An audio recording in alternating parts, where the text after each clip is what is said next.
very much. If I have your attention, I'd like to call to order this regular meeting of the Lake Lord Town Council this January 8, 2019 at 5 p.m. First item on our agenda to begin our meeting is a call to order, and we begin with an invocation and the Pledge of Allegiance. If you all please rise. Gentlemen, remove your caps. Please bow your heads and pray with me. Heavenly Father, thank you for the many blessings you've bestowed on our community.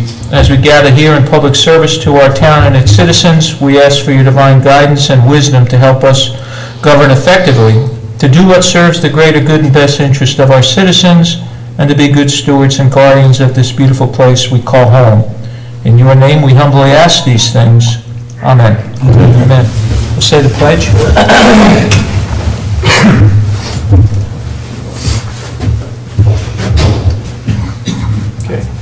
I pledge allegiance to the flag of the United States of America and to the republic for which it stands, one nation, under God, indivisible, with liberty and justice for all.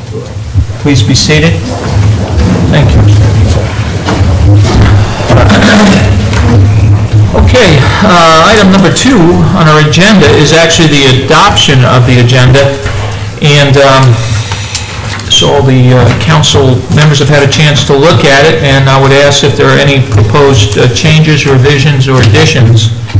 There are 2 items that I would entertain a motion to include on the agenda that are not here. The first one, I would suggest possibly putting it under the consent agenda. This is proposed amendments to the town manager's employment contract that simply reflect the results of our special session deliberations at the December 18th closed session that involved eliminating the residency requirement to be in Lake Lore. We decided that was not necessary in this case, and to go ahead and adopt the adoption of the first optional term, which would be the first term as a permanent town manager that begins on January 1st, and then to raise the salary of that position from going from interim to permanent town manager to the same salary level as the former town manager. And I think that would be that would be the 3 main elements of this amendment. So that would be one item. And then the second one is we will have a representative tonight here from Carolina Climbers Coalition. This concerns an annual climbing competition they've held here in Lake Lore over here on Rumbling Bald Mountain for a number of years now. And it's coming up such that in order for us to entertain certain requests to waive some ordinances and things that allow that competition to occur and to approve the event, we would have to take it up at tonight's meeting. The February meeting would be too late. So anybody want to make a motion to... Well, is that one going under new business? New business, excuse me, yeah, that's what I have in mind. Quick question on the town manager amended contract. You said January 1st, but isn't it January 19th that takes effect? That's correct. Yeah, the term begins on January 17th. You're right. 17th. That's what was in the original contract. First, yeah. And that also is when the pay raise goes into effect? That is correct. On that. January. I just wanted to make sure. Yeah. No, you're right, and I did say January. Yeah. Can we also add the closed session minutes to the consent? And I'd like to have so I'll have to have a motion from someone here besides me to do that. I'll make a motion that we add the amendments to the town manager's contract to the consent agenda, that under the consent agenda, and that we approve the closed session minutes under consent agenda, and that we add an item C to new business concerning the Climbers event. All right, we have a motion. Do we have a second? I'll second it. Second by Commissioner Cameron. Is there any further discussion? If not, all those in favor say aye. Aye. Opposed, same sign. Okay, thank you very much. Well, then we move on to item 3, which actually is my item, Mayor's Communications, and I have one pleasant item or task to perform under this item, and it deals with the retirement of one of our exceptional officers, police officers, Officer Alan Green. And so we want to recognize him for his contributions and service to our community. And in order to do this, it's really in two parts. I'd ask the Chief Humphreys, to come forward, and just because he's the one most familiar with Alan's service, and he'd say a few words about Alan and what he's done to make our town a better town. And then once that's completed, I will read the resolution on behalf of the town council, and we'll present him with a plaque. So, thank you, Mayor. Chief. First off, I'd like to start off by saying Officer Green has led a life of service. He started as a young man enlisting with the Navy and served our country. He then took a job after that with the Sheriff's Department and served our county. And here at the end of his career, he took a job with our police department and he served our city. And I can't say enough great things about how good of a job he did doing just that. When we hired him, he fell right in. He became a family member right away.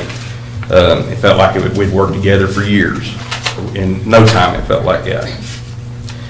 Coming through the door, he had our admiration and our respect for what he had already done in law enforcement before, but he soon gained our friendship. Within a year of working on our department, he received the Distinguished Service Award at the Night of Honors banquet for his work in drug enforcement. He had great experience in that before coming to our department. He brought it with him to our department and did great work in that field, and then gave it to the younger officers as well, the experience that he brought with him. I can't say enough good about what this man's done for our department, and we're going to miss him. I want to thank council for giving me this honor and this privilege to present him with his firearm. It's a time-honored event that law enforcement does, to present the retiring officer with the firearm and the badge going out. And I'd just like to publicly say thank you to Officer Green for the job he's done, and we're going to miss him.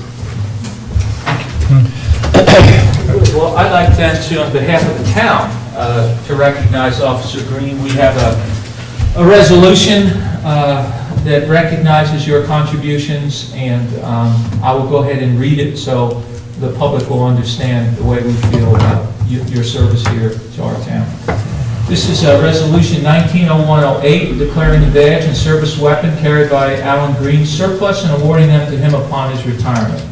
Whereas General Statutes 2187.2 provides that retiring members of municipal law enforcement agencies may receive at the time of their retirement the badge worn or carried by them during their service with the municipality, and whereas General Statute 2187.2 further provides that the governing body of the municipal law enforcement agency may in its discretion award a retiring member the service sidearm of such retiring member, and whereas Officer Alan Green is retiring or has retired on December 31st, 2018 after 30 years of public safety service, including 3 years with the town of Lake Lure, and whereas Officer Alan Green has not only served the town of Lake Lure, but proudly served our country in the United States Army and as a sheriff's deputy in Rutherford County, and whereas the Lake Lure community has benefited from his integrity, his courtesy, friendly personality, and professionalism, and due to his dedication to the community was awarded the Distinguished Service Award at Night of Honors annual banquet.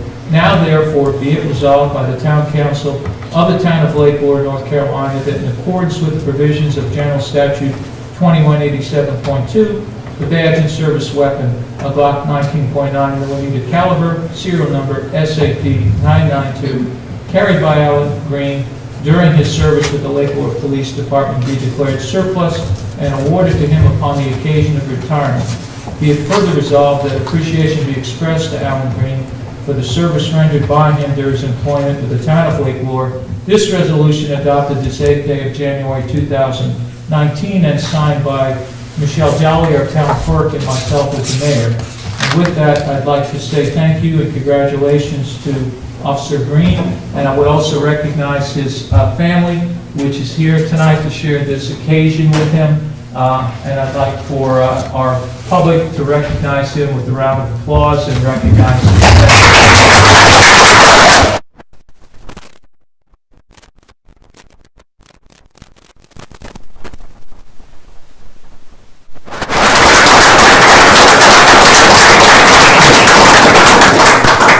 Thank you very much.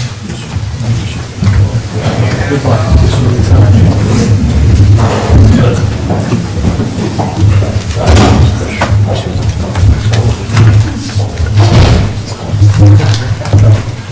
Mr. Mayor, Yes, sir. I move that the council adopt Resolution 19-01-08, declaring the badge and service weapon carried by Alan Green surplus and awarding them to him upon his retirement.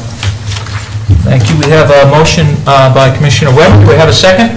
I'll second it. Second by Commissioner Cameron. Any further discussion? If there is none, then all those in favor say aye. Aye. Opposed, same sign. Thank you very much. All right, now we move into the meat of our agenda here with a fairly lengthy list of items that our town manager will communicate to us on. So Shannon? All right, thank you, Mr. Mayor. Mr. Mayor, excuse me. Did you want to do refreshments? We had talked about that and decided. Oh, Just go ahead. I'm sorry. Proceed. Yes. Okay, so under the town manager communication, the first person we want to ask to come and give us an update is Mr. Jeffrey Brown, Brown Consultants, regarding our sewer system replacement project. Jeffrey, if you'd give us an update as to where we are. Thank you, sir. Thank you, Mayor, Council, and Mr. Manager. I have some documents I'd like to show you first. This podium's too large and small for them. So I'm going to hand these out. This is what constituted the revised ER based upon the project scope and our two workshops that we attended with staff in Lake Lure. It's a large document. I would encourage everyone to get an understanding of what the sewer project encompasses. This is they call it the engineering report, but it also constitutes I also provided you, I know I put it in your Dropbox, but this is your hard copy, the environmental that goes with each of the two documents as well. So this is the report and the revised environmental. And I'm going to leave this with you for your files, if that's okay. Oh, thank you, sir. Yeah, I know it's good reading for you tonight. Short. Sunday afternoon reading. That's right. Thank you, Shannon. Give us a report tomorrow, book report. So, just a brief update, since we've had the workshops, we've been involved in the revision of the ER, particularly a couple highlights that were included out of the workshops. I want to hit on a couple of those items, and they are, we had a lengthy conversation, and especially at the staff level with the mayor on some of the flow numbers out of the sewer plant.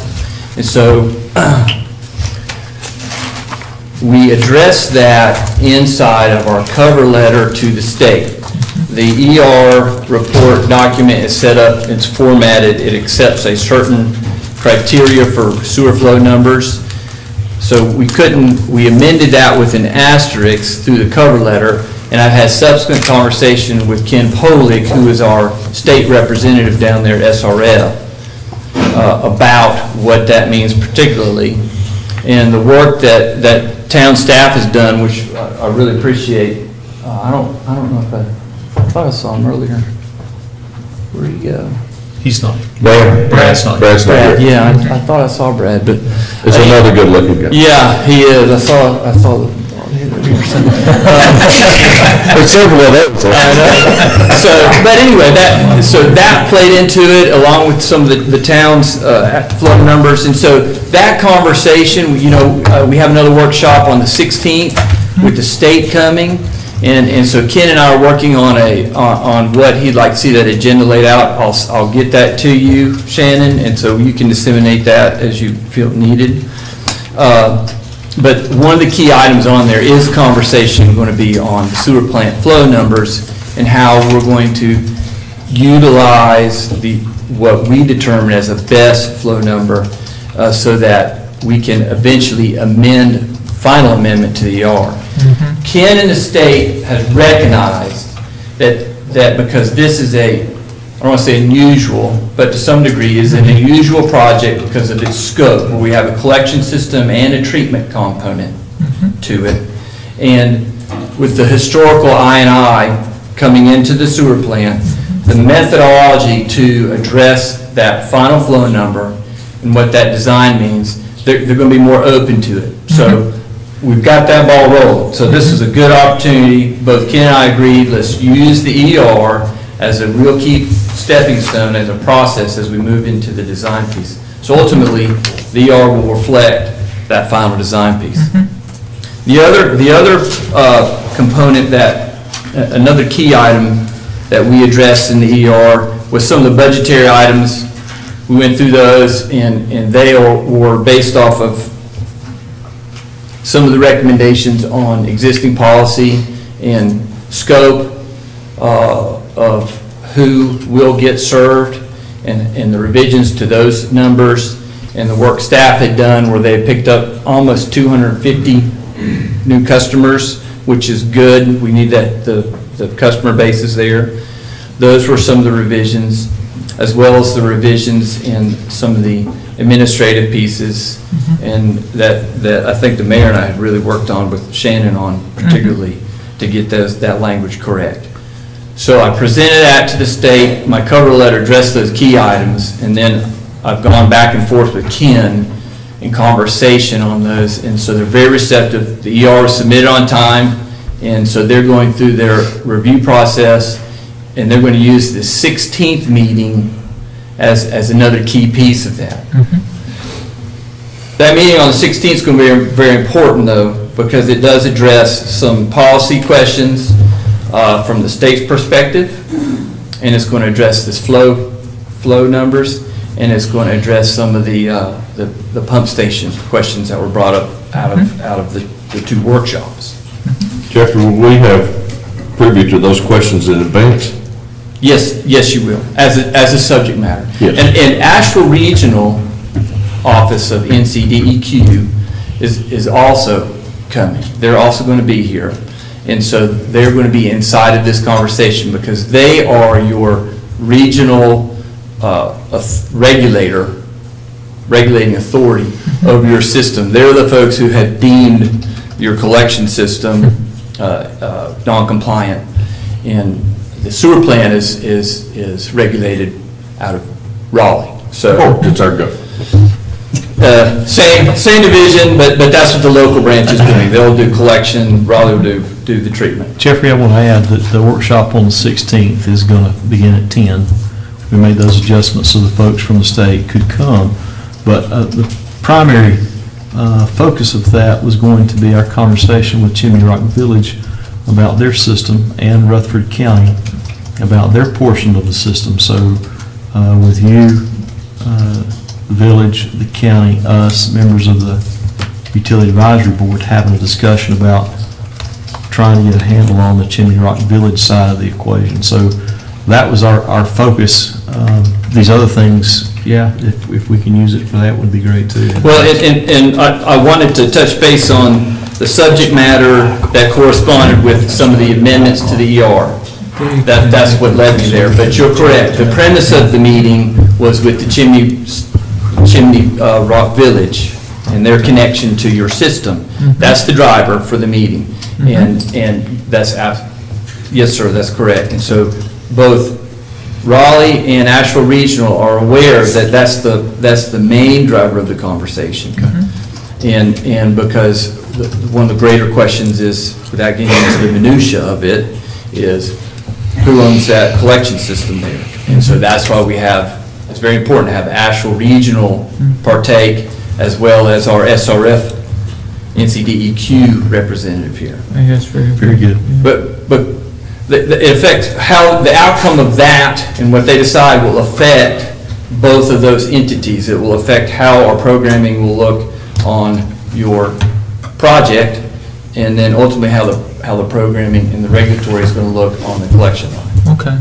So that, we're pretty deeply into this, but I know a lot of folks that are sitting out there are not necessarily. So let me just back up just a smidgen here and explain what we're getting at there. The town of Lake Lure operates this collection system, sewage collection system that basically takes sewage flows principally by gravity from properties on land and basically collects it and runs it through the lake through the base of the dam and into the treatment plant. Well, within the jurisdiction of the town of Lake Lure, we only serve probably less than half the population of the town. But we also serve a couple of areas outside the town that connect to our collection system, one of which is Chimney Rock Village. And there's a sewer line that basically runs in or otherwise parallels the Rocky Broad River that goes right up into the downtown area of Chimney Rock, terminates there, and there's a couple of customers that come into that area by force main as far away as the Esmeralda, pumps their sewage in there. So it eventually enters this pipe, this collection pipe that flows down along the river and eventually comes to our jurisdiction, and that pipe then enters a manhole that is part of our system. What a lot of folks didn't understand when we started this whole process, that's where the town of Lake Lure's sewage collection system ends, at that manhole, at our end of our jurisdiction. So this additional pipeline that goes up into Chimney Rock Village is not part of our system, and we are not responsible for it. We didn't build it. And so the question was, whose is it? And in our initial discussions with Chimney Rock Village, they basically disavow ownership of it, and we've come to find out that actually it dates back to prior to when the village was incorporated, back into the days when it was part of the unincorporated county. And therefore, when that line was transferred from the original developers apparently over, the county accepted the responsibility for that section of the line, and for the past 20-some years, I guess, Shannon, 20, however long that's been, that line's been up there serving those customers. The county, on occasion, when there's a problem, the county gets called, they come down and they attempt to fix it. And so now we have to deal with the issue of, we have a sewage system, basically, that's outside the jurisdiction of the town, some of which we think is actually running into the river. It, like our sewer lines, would, if so, has a tremendous amount of infiltration coming into it, which in our future system we don't want. And we're spending a fortune to get rid of as it runs through our town and through our lake. And so now the discussion shifts to what are you going to do about this system, whoever owns it? And we've already had one exploratory meeting yesterday. Shannon and I went up to the county and met with the county chairman and the county manager and one or two other of their county commissioners and public works director, and basically laid the issue on the table. Well, we're now in discussions, and the hope is that we can kind of work along with them in partnership with them to get that situation addressed as we're addressing our whole system down here. And so that's really what Jeffrey's relating to, and it's an open issue right now. It's not our system. We're not absolutely sure about the permitting of it and how the state is dealt with that, but I guess we'll find out on the 16th. That was part of our inquiry as to what about that. You've made our system non-compliant. What about that system? We do know that the Rutherford County School Maintenance Department's maintaining it. That's what we've heard, yeah, that's what we've heard now. And there are 41 sewer customers in Chimney Rock Village, almost an equal number of commercial and residential. So it's split 21-20 or something like that. And so the town of Lake Lure actually bills, as I understand it, those customers directly. So in that sense, they're our customers, but they come into our system through somebody else's system. And so we have to deal with this other system. So that's kind of a complicated explanation of where that is, but it is kind of an unusual situation that we have to deal with. And we have a very similar situation, although the ownership and the operation of the system is well documented and well known on the other end of the system, which is the north end of the system where Rumbling Bald Resort is. And that is a private utility, Carolina Water Services, that has its own sewage collection system that basically does the same thing, flows by several pipes, some of which are running through the lake, into our system. And so we're about to have a similar conversation with the owners of that system about what they're going to do with that system as we're fixing our system. So there's a lot more here than what we originally. Mayor, I'd like to echo, and of course, anybody that wants to attend that meeting on the 16th, you're welcome. It's a public meeting. So, it'll be here at 10 o'clock. It'll be a very informative meeting. The state's aware of the issues there on the ownership or the lack of ownership or responsibility, and I think the county is maintaining it, but the records of that with the state are, it's really not of a record. So we're going to try to flush all that out, and that's why we have the participants there. And Flush it out. take a little while. Come on, we're quick tonight. So they sit up late watching Clemson last night like I did. So at any rate, that's kind of it. Big picture piece here. There's some further pieces now that the state is asking about, and that I know Shannon has sent out some emails on the different sewer plant design pieces. This is just some technical information that I think we're ready now. The state's actually ready, because we're going to go through and try to get some of these things pre-approved. So I'd like to be able to work with staff from here out very much more closely now on navigating and coordinating, getting those vendors and going and looking at them and getting a real booklet built up on what we have, where we have, because that will start driving that design piece. So we should get an email soon about Conisty Falls and visit there. That's what I'm referring to. Evoqua is the manufacturer. That's and when I saw that come through, and I just said, please keep me in the loop there, because we've now hit my conversations with Raleigh and Ken. I've also been because the ER is somewhat broad. Those comments came up, but to some degree it's left intentionally broad so that we can then come in and delve in, start this design piece, and start looking at these different units that are available that are expandable, and at any rate, I want to start working with staff and obviously get those pieces moving forward now. The state's really wanting to see that too, because we're under that time limit. One thing I would like to ask is that we'll also keep our utilities board included, because that's part of their function. Part of discussion today was vendors. We need to get those narrowed down for the pump stations and that kind of thing. So that's what we've got. Our utility board has helped filter that prior to getting to council.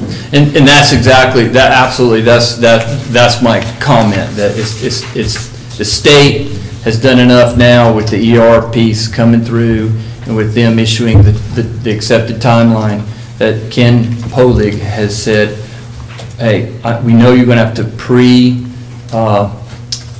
qualify the different vendors, because we have open bidding laws in the state. Right. But in order to facilitate, to get what you need, we have to pre-qualify those folks. So it's time to ramp that piece up. I just was letting you know where we're all back from finally all the long Christmas and New Year's break, and that's an update that you'll be getting from Brown here shortly. And just to echo what Commissioner Cameron just said, the Utility Advisory Board had a big discussion about those things today, and they're ready to start working with us on that. So they'll be part of this process, Jeffrey. Thank you, Shannon. Yes.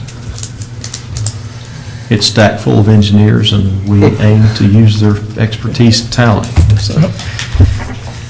Well, that's what I have today. I really appreciate your time.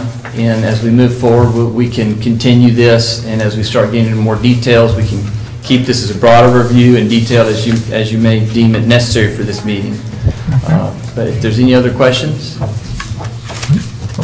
Okay, I look forward to the 16th, and anything else comes up, please let us know. Thanks, Jeff. Thank you. Appreciate that update. All right. Next item is, we'll try to couple these together. 16th is going to be a busy day if the board agrees to this next workshop. Skipping down to the Commercial Center workshop, we have received some numbers back on the Commercial Center, and what we would like to do is have a workshop with council. We're proposing the 16th in the afternoon, if possible. I won't be here.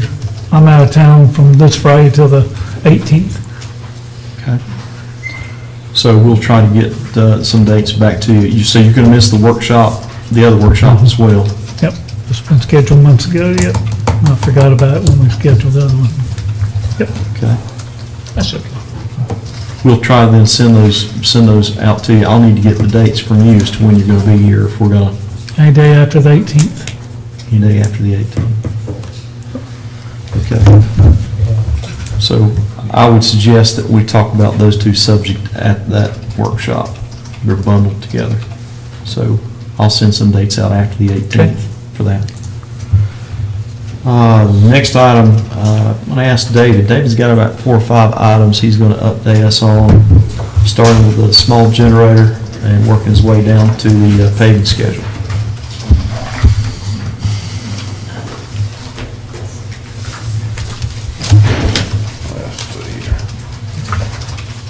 Got a little bit of information I want to pass out to you concerning what I'm going to talk about.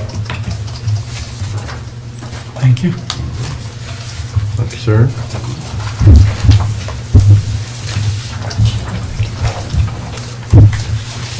That's a paving schedule.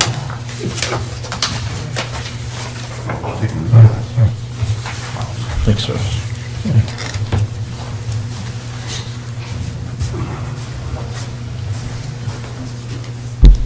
The first thing on my list here is the small generator.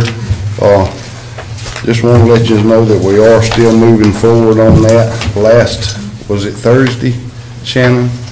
Me and Shannon and the mayor and Wilson Mechanical, which is doing the work to the little unit, got together and had a meeting, and the mayor and Shannon had some good questions for John, and John had some good answers, in my opinion, as to what he's been doing and where he's at, what we've done. You should already have a breakdown, I think Shannon had sent out to everybody, that shows what John thought, in his opinion, if he don't hit any more speed bumps in the road, would be a timeline for having that thing back together. And I don't have that in front of me, Shannon, but was that like 5 or 6 weeks? 6 weeks. Is what he estimated having that thing back together. But to give you an example of what's going on and how meticulous this work is, I know Bob was down there and Stephen Weber a while back. You know the big hydraulic arms that it takes to move those wicket gates to open and close on that little unit. Right. I've got a video on my phone of Mr. Wilson down there this morning, standing there with his hands, without the arms on it, turning that thing and turning the wicket gates by hand. So that's how in tune he's putting this thing, putting it back together. I mean, before it was taken apart, it struggled for that hydraulic cylinder to move those wicket gates. Bent the bolts 30 degrees. Yeah, the bolts that hold it together were even bent, and now he's putting it back together to where he can stand there by hand, one man, and turn this thing. So it's a slow process, but he's given us a timeline.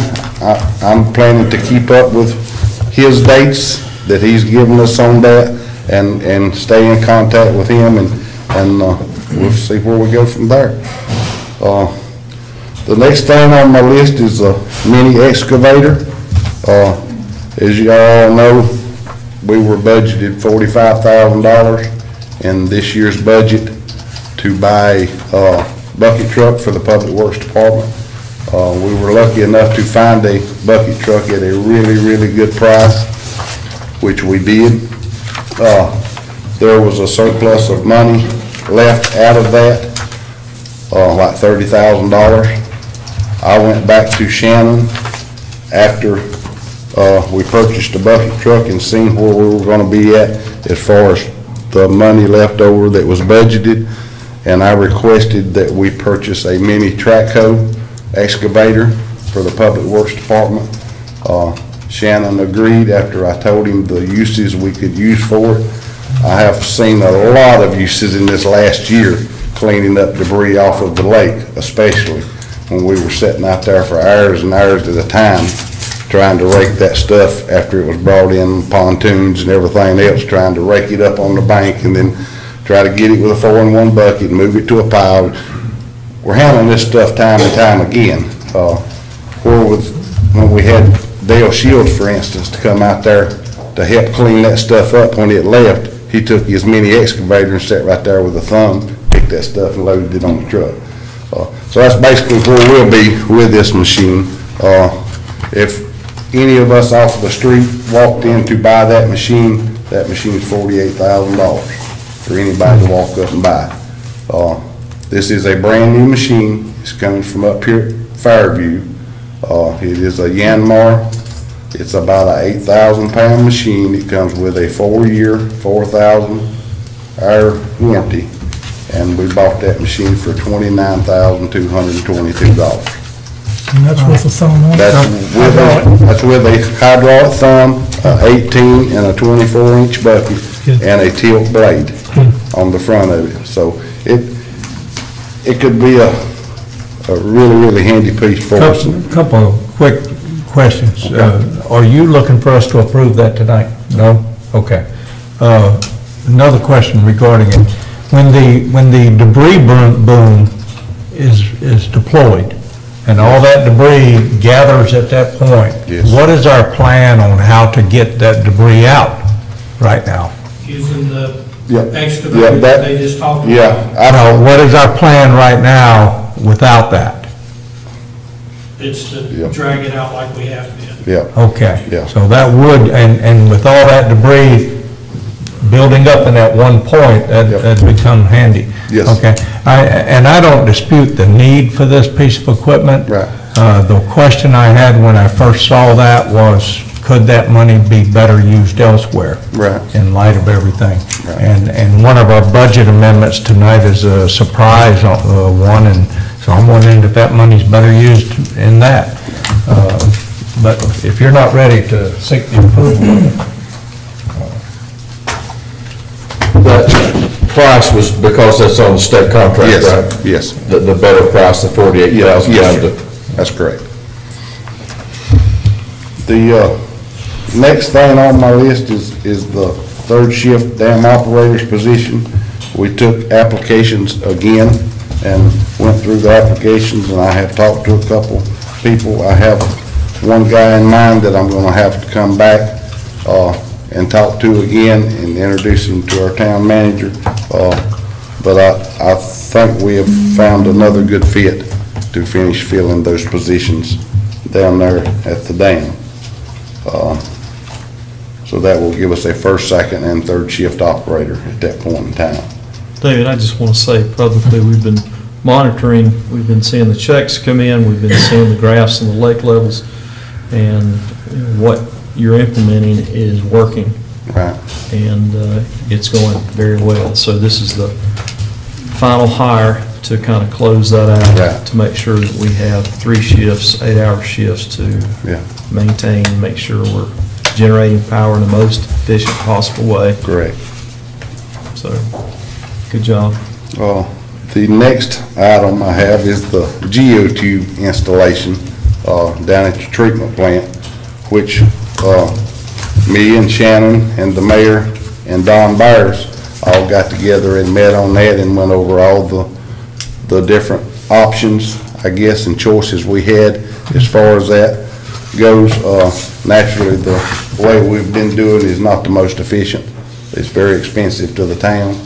So we have decided to go with the geotubes on a pad down there at the treatment plant, to where the water can be decanted off of it, and so hopefully it will save the town a bunch of money over the whatever few years we have left with the treatment plant at its position now.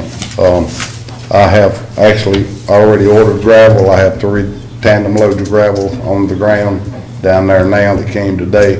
I'm having a mini skid steer delivered down there this afternoon, so I'm gonna start in the morning grading that pad. I talked with Wayne Hyde earlier today and told him that we're getting very close to ordering the geotubes. So we're headed in the right direction with that. We're gonna move along as quick as we can. And the last thing I have is the paving schedule that we've been talking about for some time. As all of you know, we paid U.S. Infrastructure, or Labella,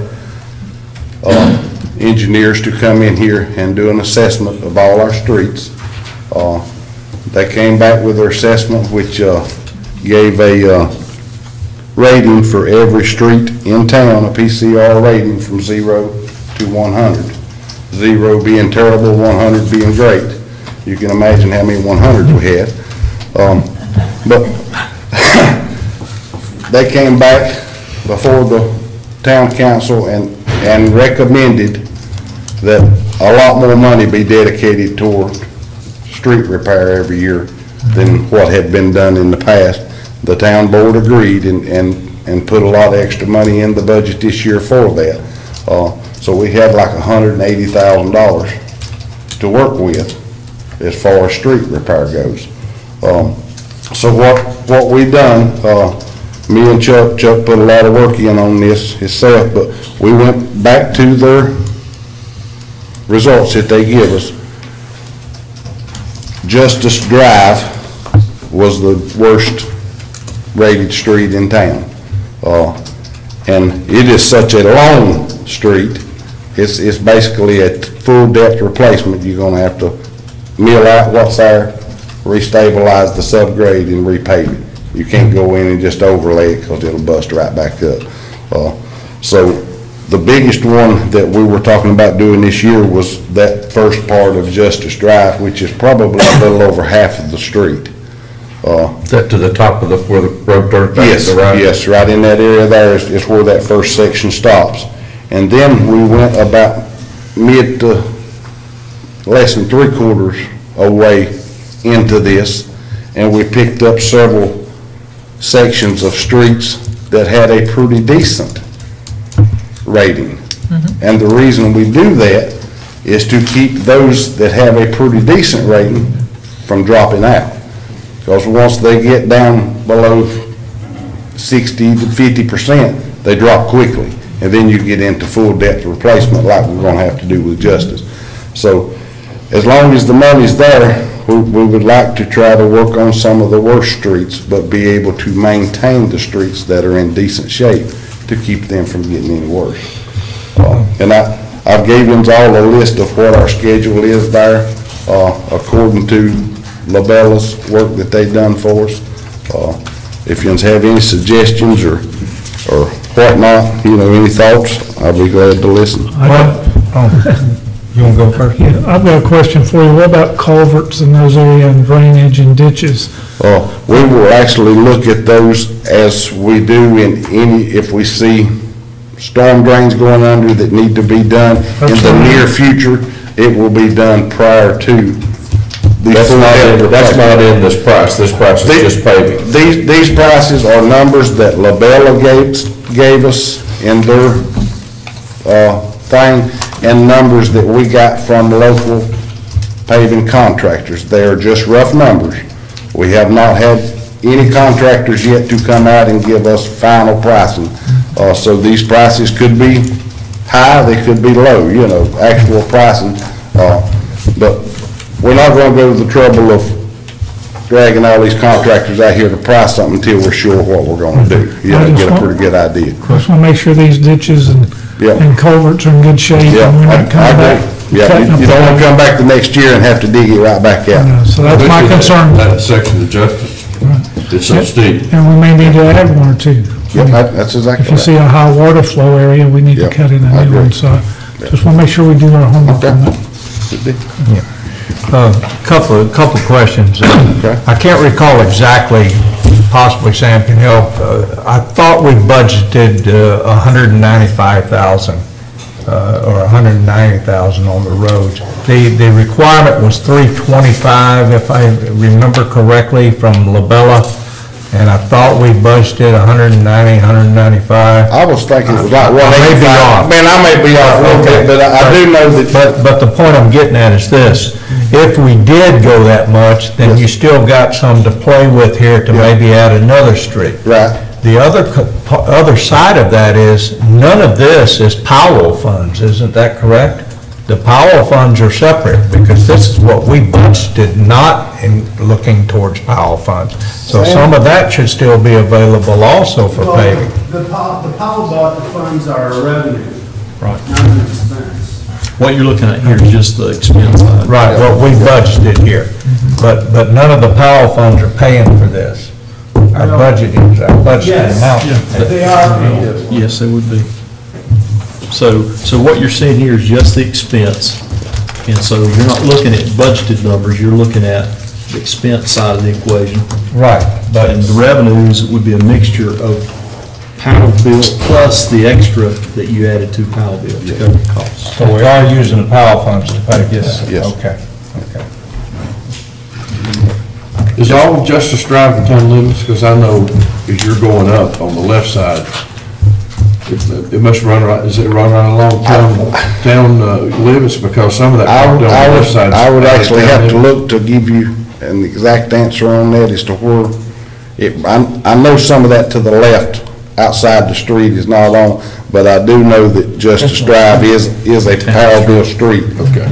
So we would be solely responsible for it. So, I don't know how far city limits goes outside of that. Well, I know like at Martin Watt's house, which is the second house on the left, but it's all the way up to the top past where we're talking about. Right.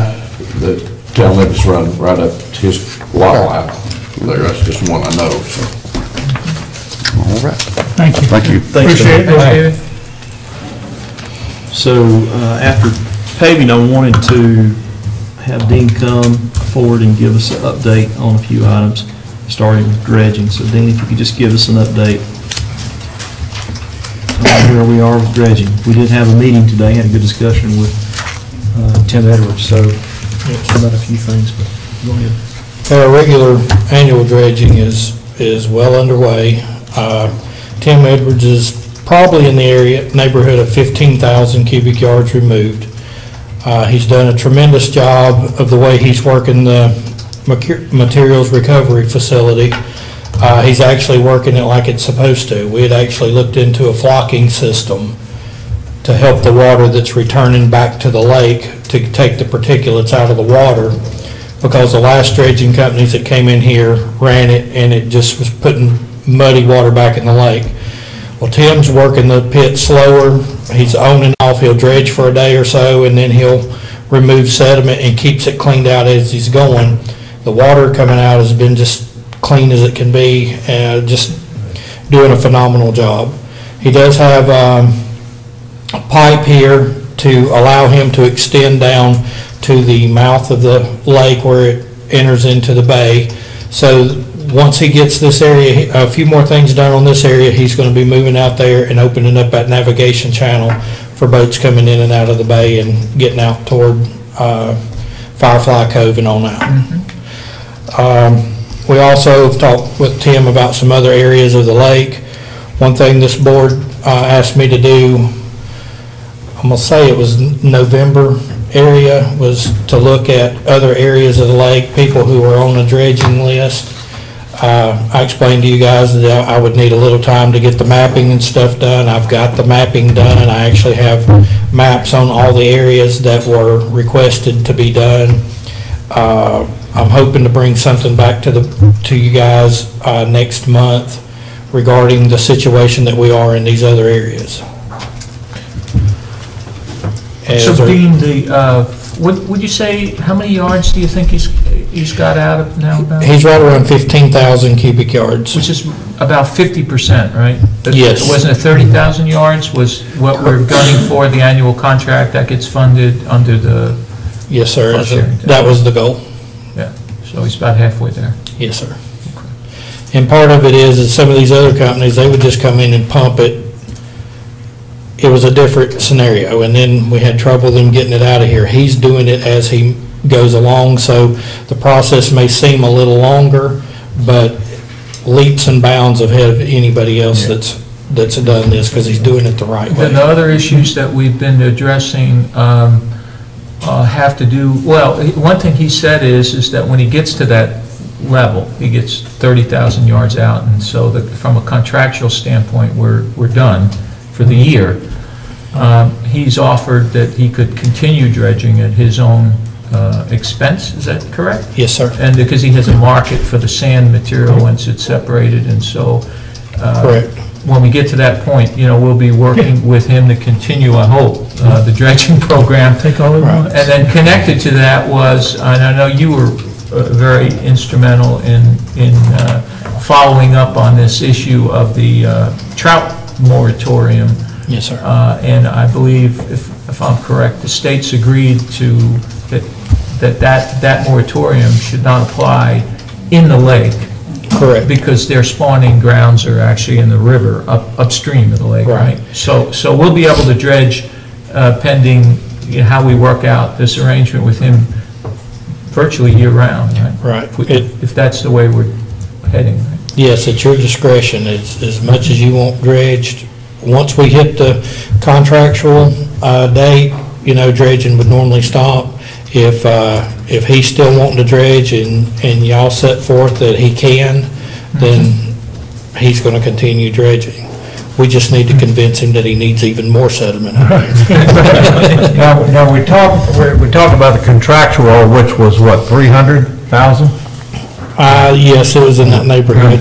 Okay, but we also talked here last month or the month before about the reserve money and using that to continue that dredging on towards Firefly Cove, once he achieved his requirement, to go ahead and use that money to fund that, didn't we? I'd have to look back at the minutes. I was under the impression that money that was in reserve was something we were going to look at to get other areas of the lake. Well, that's what I meant. Yes. Yeah. Yeah. This is outside the area he's being contracted. Yes, sir. And after he does that. Yes, sir. I'm sorry, I apologize. I was just thinking of the annual dredging as one block, and then anything different than that would be. And that's outside his contract, but are we going to amend his contract, and I guess, talk to him about that and going on further and using that money to dredge the rest of that? Could be something, yes. Yeah. That's. As I remember that conversation, it was just that Yeah, it didn't make sense to leave money in a dredging reserve when we had dredging that needed to be done. Right. Yeah.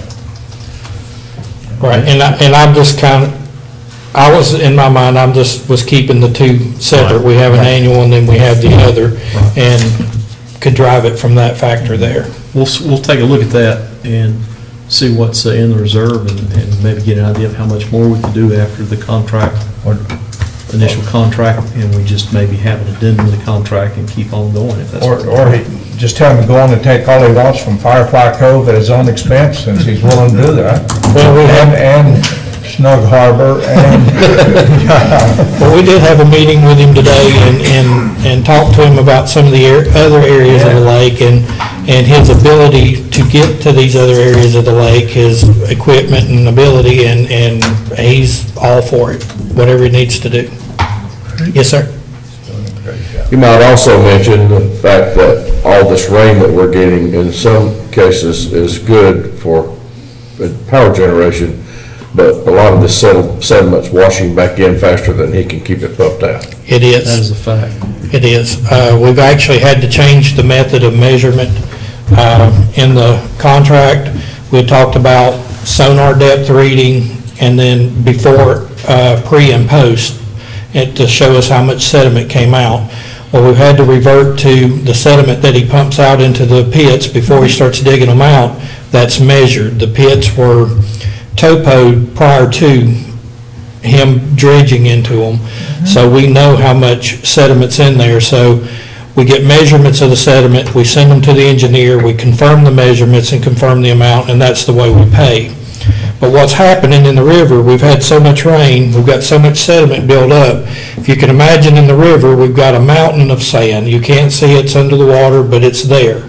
So when he's down here dredging, everything he dredges is filling in just as fast as he can dredge it.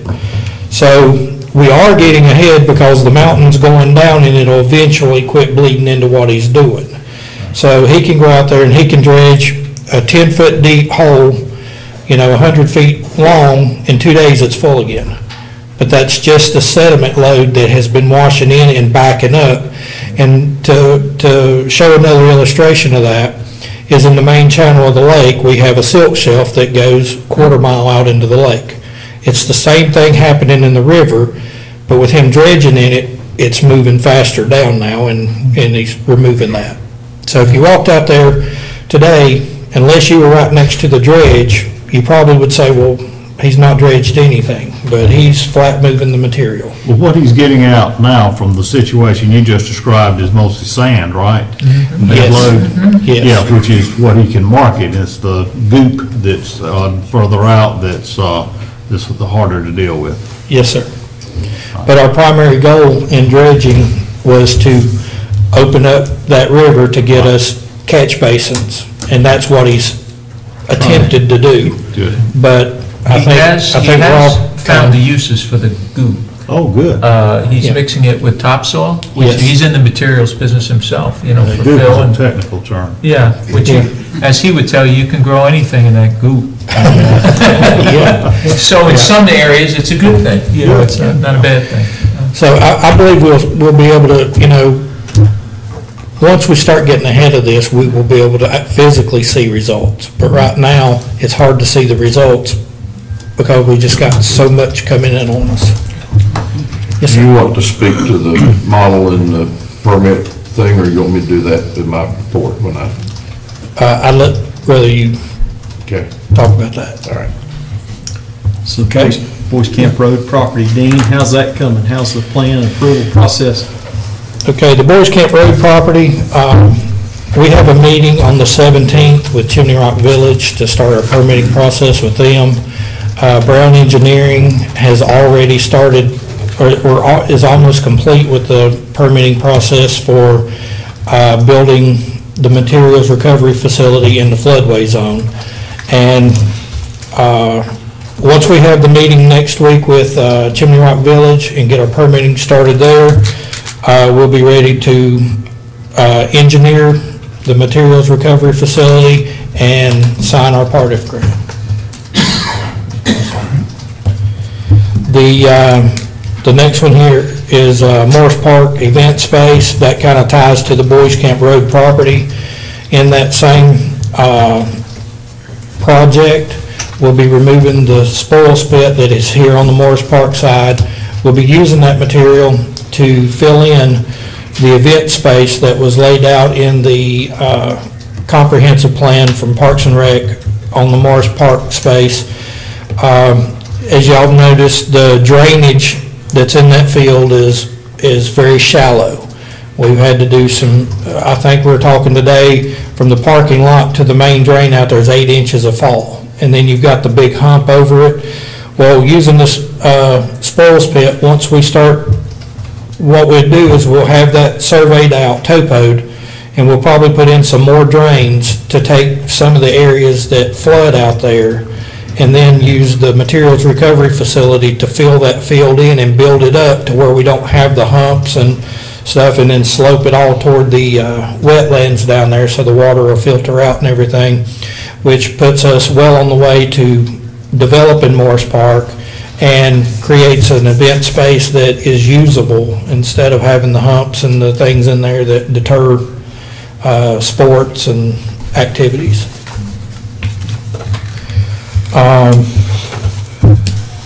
Boardwalk replacement. We're talking with CS and DB Construction and Destination by Design right now. They are working to get us some numbers, some real numbers on putting in a floating boardwalk that will run from the boat ramp next to the Lake Lure Tours building.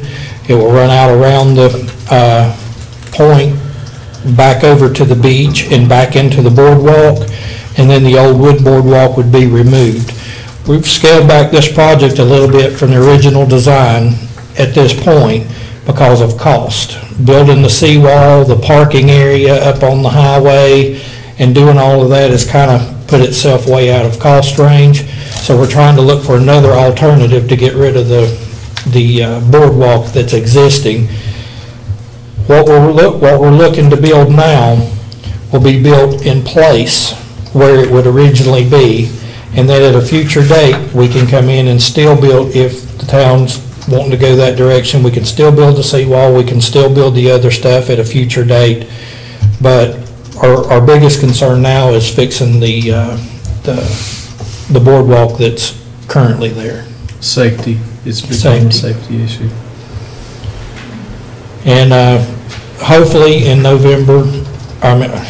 hopefully in February, I will have you some numbers and some ideas on that. We did shoot for having it ready for this meeting, but there's so many pieces to this. We couldn't get prices from different companies. They're working on it. This has got to be designed. A dock doesn't bend. Angles have to be put in it. There's quite a bit of work going into it to get it designed and to give us a final product with a price attached to it. Yeah. And so because we don't have that final number for the boardwalk tonight, that will affect the concession agreement, but we'll talk about that when we get to it. So, but we do hope to have the numbers by our meeting in February. Yes, that's what, we've got the contractors and everybody shooting for that, to have something ready for your next, for your February meeting. So we'll revisit that in February. And then the last thing is the classic boat and car show. I'll give you a little bit of what I know. I've only sat through one meeting with it. I've seen some emails. I actually had brought an email with me, but I cannot find it. I may call on the mayor to help me through some of this, but Lake Lure Tours and has worked with Lake Lure Tours and Bill Ashman have started working with a classic boat show, vintage boats in the state of North Carolina Boat Club, and they have 200-something members, and they're wanting to put on a boat show here at Lake Lure in Mother's Day weekend in May, I believe it was. It's in May. And okay, and they also have gotten a car club that wants to do a car show at the same time. There will be coming to you probably next month. It's going to be coming to you asking for some waivers or some adjustments to boat permit fees, boat size, different things for this event. Looks like it's going to be a really big event, a really nice event. I think their main event is they're bringing a boat called Miss America 9, and it was the first boat back in the 30s. It was the very first boat that ever broke 100 miles an hour on the water. So they're going to ask you for a waiver on the size of that boat, and also I think they said a noise ordinance. We don't have a speed restriction, but I can assure you they're not going to be trying to break that record. So this is coming together. At a parade. Pardon? At a parade. Yes, and a boat parade. And so it's going to be a big event. It's still in the planning stages. We've got another meeting coming up this week. It's Thursday, I think, or the 10th? Yeah, I think it's just... We have another meeting on it, so we are working out the details, and I should have something more formal to bring to you guys at a later date, and a little more information. That'll be great for community. Yes. And there also is an event at the park, State Park, that same weekend. Concert or something, wasn't that? Was it? In the evening, that same weekend. So the cart show would be going on in the parking area in front of the beach. Yes. And then the boat show, obviously, the boats would be in the water, and then they have this thing going on that evening, a concert thing at the state park, so. Yes. Do we know the date weekend. yet? Do we know the date yet? Yeah, we It's Mother's Day weekend, I think this is. Saturday. Well, they're looking for the date. What I think is a really a positive thing as well. I think that it seems to me, looking at the correspondence, that this is the Blue Ridge chapter of the National Association of Classic and Antique Boats, and they're as excited about it or more, I think, than we are.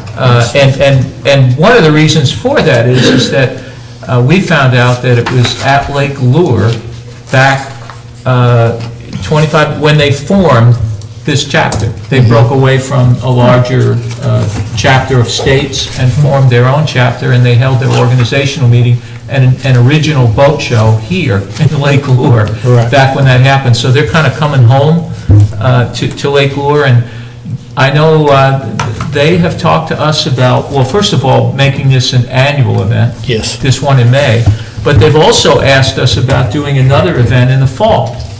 And so, we have to, let's get this down before we talk about all these other things, but they are excited about coming. They expect a large contingent of their membership will show up for this event. They've told us they could pretty well predict 30 to 40 boats in that show. Yes.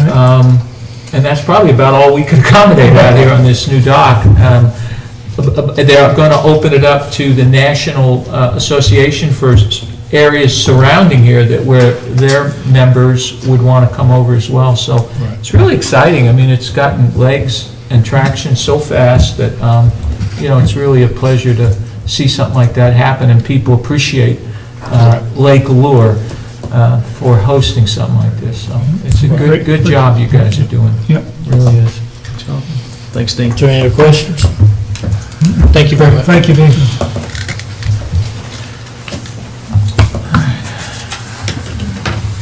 That concludes. So are we done with section. that? Yes, Mr. Mayor. Okay, well, the next item on our agenda is item number 5, and this is a public hearing.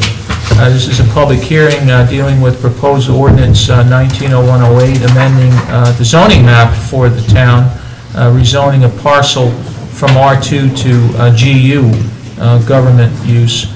And this was as requested by a petition to the Planning and Zoning Commission. So I would entertain a motion to go into a public hearing. I'll make a motion that we go in public hearing for proposed ordinance number 190108, amending the zoning map of the town of Lake Lure by rezoning one parcel from R2 to GU as requested by the rezoning petition RZ 2019-001. Okay, so we have a motion. Do we have a second? Second. Second by Commissioner Weber. All those in favor say aye. Aye. Opposed, same sign. Okay, so we'll open the public hearing. In the packets, Shannon, we have a kind of a request here for board action.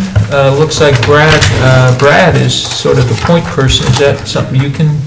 Be glad to, but I think Mr. Murphy has been... Oh, Mr. Murphy has been drafted into... teed up for this one. See that? Yeah. And this is his first time at bat, so...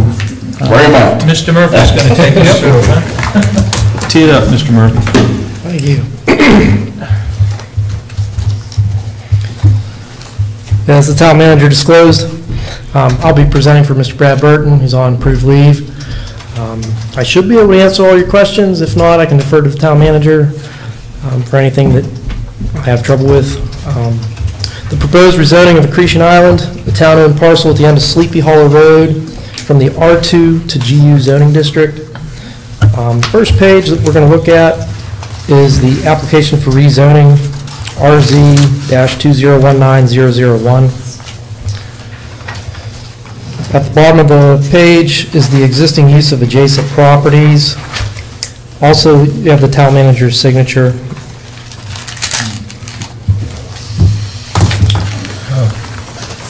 So we're the applicant.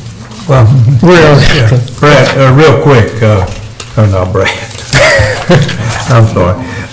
Real quick, just so the audience is aware, The application has Sleepy Hollow Road, but it's actually Happy Hollow Lane, which is the spoils pits across the river, just so everybody knows which piece of property we're talking about. It won't affect the ordinance, because the ordinance goes by parcel number. So just for clarity for everyone's sake. Thank you. Thank you, Commissioner Weber. The top of the next page is titled Property Description and Narrative. It states that the subject property is accreted land, formerly the waters of Lake Lure, that has been mapped for the purposes of geographic information systems reporting, as a parcel approximately 5.5 acres in size, located within the corporate limits of the town of Lake Lure. Below is the description of the property and the adjacent landowners. The bottom of the page is titled Consistency with the 2007 to 2027 Comprehensive Plan, which says the associated area, even before the subject parcel of the accreted land was configured, was for many years utilized as a reservoir and storage area for the dewatering and processing of materials dredged from the river as part of the town's annual dredging operation, and carried a residential zoning designation of R2. The 2007 Town of Lake Lure Comprehensive Plan in Chapter 11, titled Land Use and Growth Management, under Section 11.4, titled Goals, Objectives, and Policy, sets out Policy LU-1-1.2. This policy states that modify the zoning map to be consistent with the land uses indicated on Figure 8 of the future land use map, and to reflect new districts developed to accommodate the range of uses specified in the plan for key areas. Figure 8 is on the next page. The future land use map shown in Figure 8 in the 2007 to 2027 Comprehensive Plan document specifically indicates that the subject parcel currently zoned R2 should be zoned government use, and it's shown in pink. Below Figure 8 is the 1986 Town of Lake Lure zoning map. It's shown to the right that indicates the area associated to the current subject parcel is being zoned R2. Mr. Burton included this to show that the parcel has been zoned R2 for some time. On the next page is an insert from the 2007 official zoning map indicating the area is L1 below the northern R2 districts. Once the subject parcel was created from the accreted land, evidently the already contiguous R2 zoning was transferred to that parcel, likely by a property mapper with the county. Due to many decades of ongoing continued use of this area to address maintenance and upkeep of the town's biggest asset, it is reasonable and in the best public interest to rezone this parcel to government use. Government use zoning provides that any lawful governmental activity is permitted in these districts. We can see a list below. This accretion island, as the Rutherford County tax officials described, the parcel is critical land-based support for the lake-based dredging operations. It should be noted also that the area, along with the town-owned parcel to the west, is currently being master planned for a park facility to work harmoniously with the dredging support facility pursuant to a grant the town has received from the North Carolina Parks and Recs Trust Fund. See the attached preliminary work in progress master planning document Exhibit 2. And Exhibit 1 is just a GIS satellite imagery map of the parcel. And Exhibit 2 is the master plan for Boys Camp Road and Morse Park.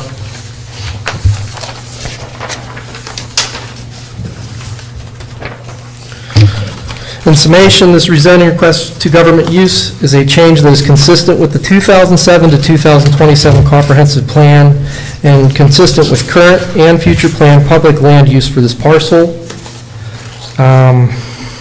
The park facility fulfills permitted uses within the GU district, and you can see that on section B1 of the previous page. Does anyone have any questions? Well, this is only rezoning the portion of that property that's used for dredging in the spoils pits. And for clarity for everyone, it will not affect any of the property owners that are facing Boys Camp Road and their back back property lines border this property. Yeah, the It will only GU, affect our town property. that's correct. Garrett, I think on page 26, the 5 things that describes the GU uses, I think it might be good for the public To hit on that? that you read that, Yeah. what that is. Certainly. So, as I said, government use zoning provides that any lawful governmental activity is permitted in these districts, which can be seen below. Section B, permitted uses within the GU governmental institutional use district, buildings and land shall be used only for the following purposes. Number 1, indoor and outdoor recreation facilities such as, but not limited to, parks, playgrounds, gyms, ball fields, trail networks, and other recreation areas. Number 2, government administrative meeting and support facilities. Number 3, facilities such as daycares, public or private schools, colleges, hospitals, and libraries, and their respective accessory uses and support facilities. Number 4, other public facilities of a like nature. Number 5, those uses designated on a master plan adopted by town council for any publicly owned property. And number 5, we're talking about town council approval.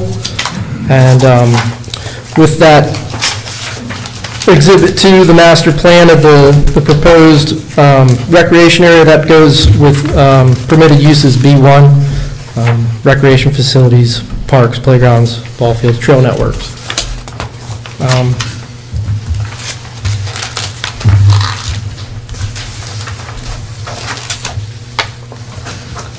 Good job, Garrett. Thank you. Any questions? Yeah, any further? Familiar with the properties. Yeah, thank you. So it seems like we're just kind of cleaning up an issue that's been sitting out there pretty much since, since we had zoning, right? And we've operated this bit. Changed by county tax person's property. Right.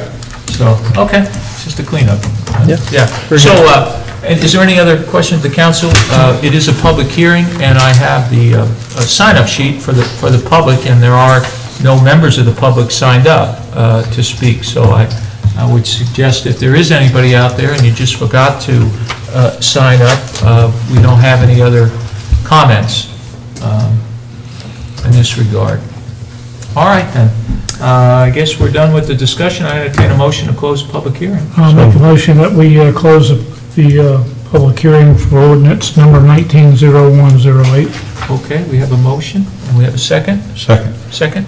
All right, all those in favor say aye. Aye. Opposed, same sign. Okay, I guess we go back into, session then. So,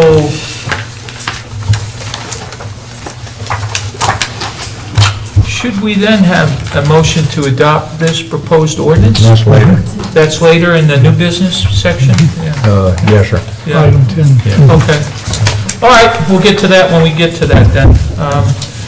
All right, well then, we move on then out of public hearing into item number 6, which are council liaison reports and comments. And as always, we go down to council here, and there will councilmen will report on the particular boards, committees, and groups they're responsible for liaising with. So, Bob, you want to start us out? Sure, we have a utilities board meeting today at 2 o'clock, and our discussion there was one to review where we stood on our new low pressure system on the engineering. You've heard some of what we talked about, but basically we wanted to bring up that there'll be more presentations on the pumps and grinder systems. We've had some, but there'll be some other vendors who are going to want to bid on this project, so those will be forthcoming in the next 30, 45 days. We talked about the January 16th meeting at 10 a.m., the workshop with the state Chimney Rock, Rumbling Bald. We also want to invite Lake Lure Village Resort, have a representative there, because they weren't on the list, but they have some of the similar issues as far as what needs to be done there, so wanted to bring that out.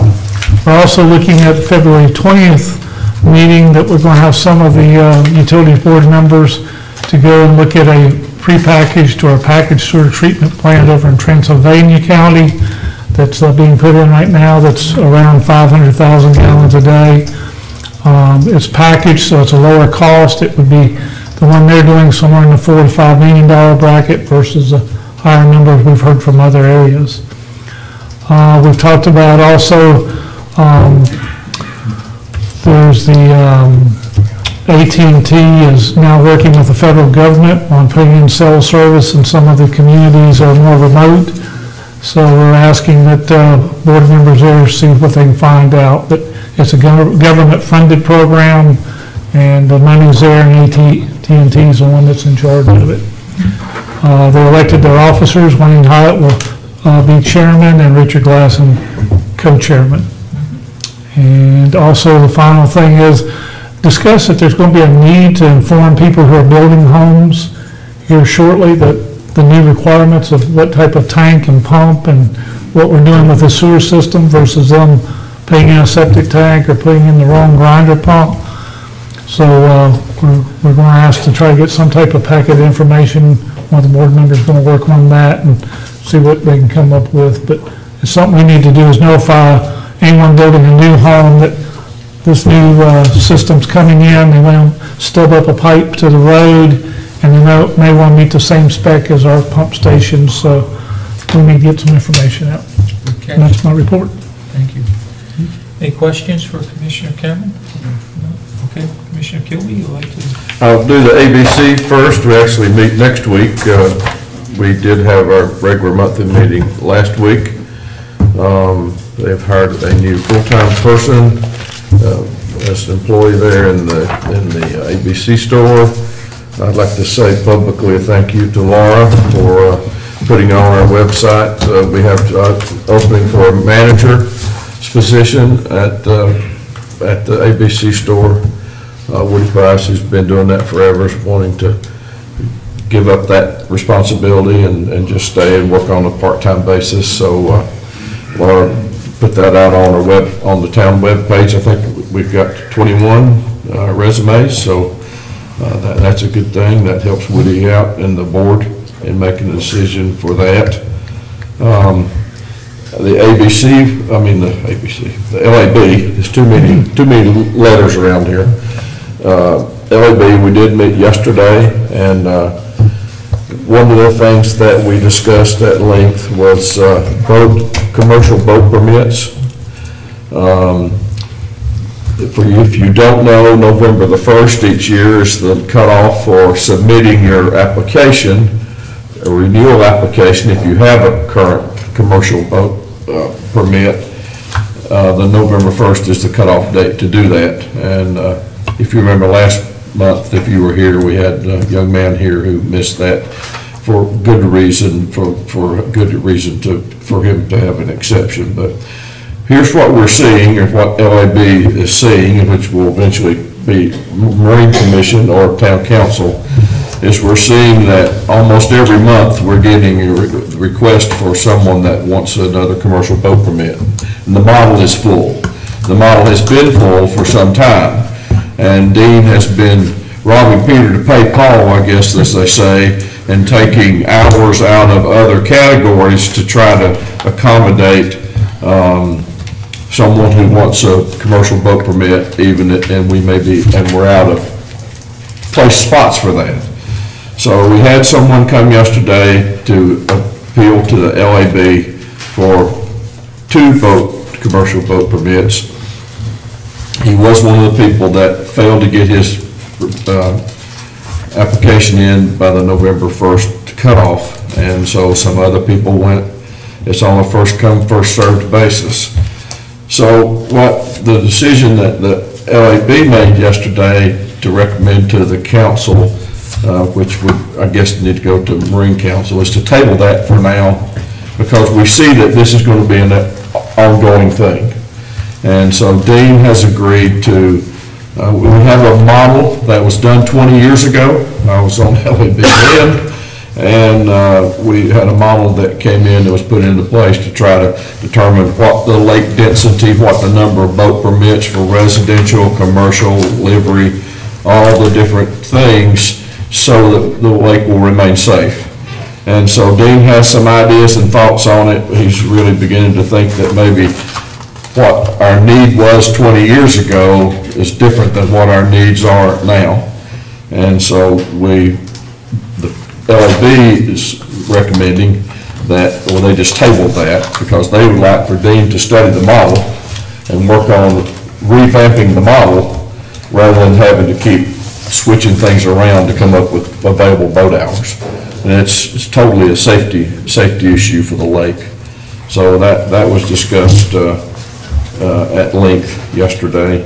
There wasn't actually a vote to recommend that. It was tabled by the LAB. We're talking about additional slips and building additional slips, and so there's a lot of things about that Dean needs to study and come back to us with some recommendations. We obviously talked about things that Dean's already talked a good bit about tonight, about the dredging and things of that nature. And anybody got any questions or anything about what I've rambled on about? No, If not, that's the end of my report. Commissioner Moore? The Zoning and Planning Board met on Tuesday, December 18th. They adopted their 2019 meeting schedule, and Donald Burgess had requested a conditional use permit to place an accessory structure adjacent to his produce stand at 2047 Memorial Highway. And what he's going to put in there will be a standalone structure and be used for storage, and that was approved. And that was it. Any questions for Commissioner Moore? Anybody? Commissioner Weber? Yes, the Board of Adjustment, and I reported this last month, since we had our special meeting December the 18th for council. Earlier that day, the Board of Adjustment met, and they approved that conditional use permit for Mr. Burgess and the fruit stand. They also approved the 2019 meeting schedule.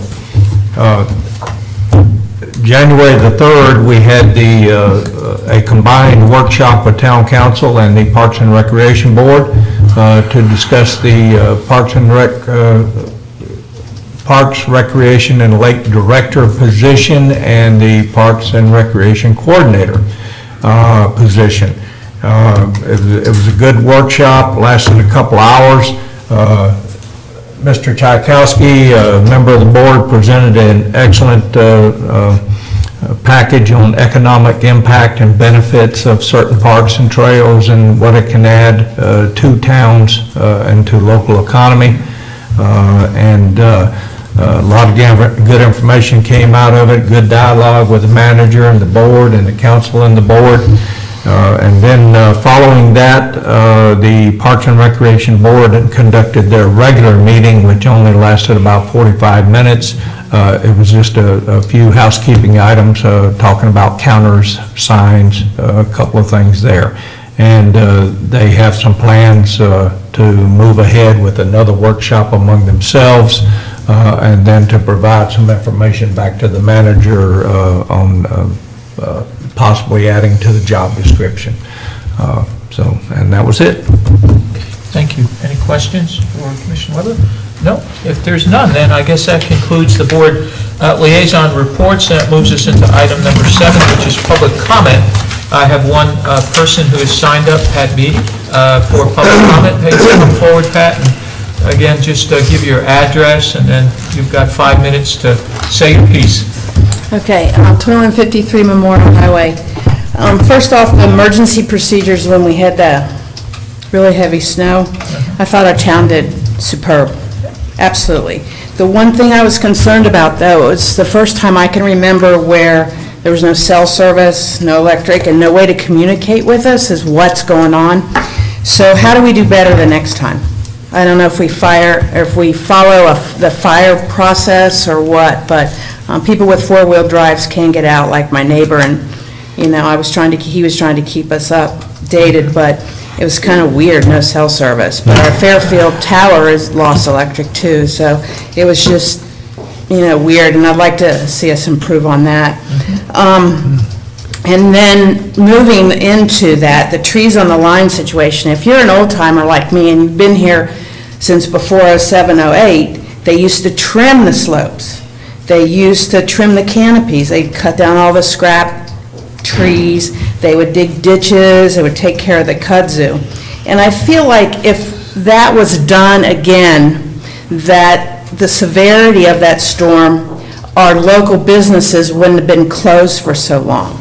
Now, Fisher Court this weekend, they were closed because that just happened, and we can't control any of it. But if, one of the things I've done is I called the Utilities Commission, who put me into the Duke Power Group, and so I filled out a request to tree trim our entire gorge, because our electric line goes all the way through 2 more counties, and the people at the end are out longer than we are.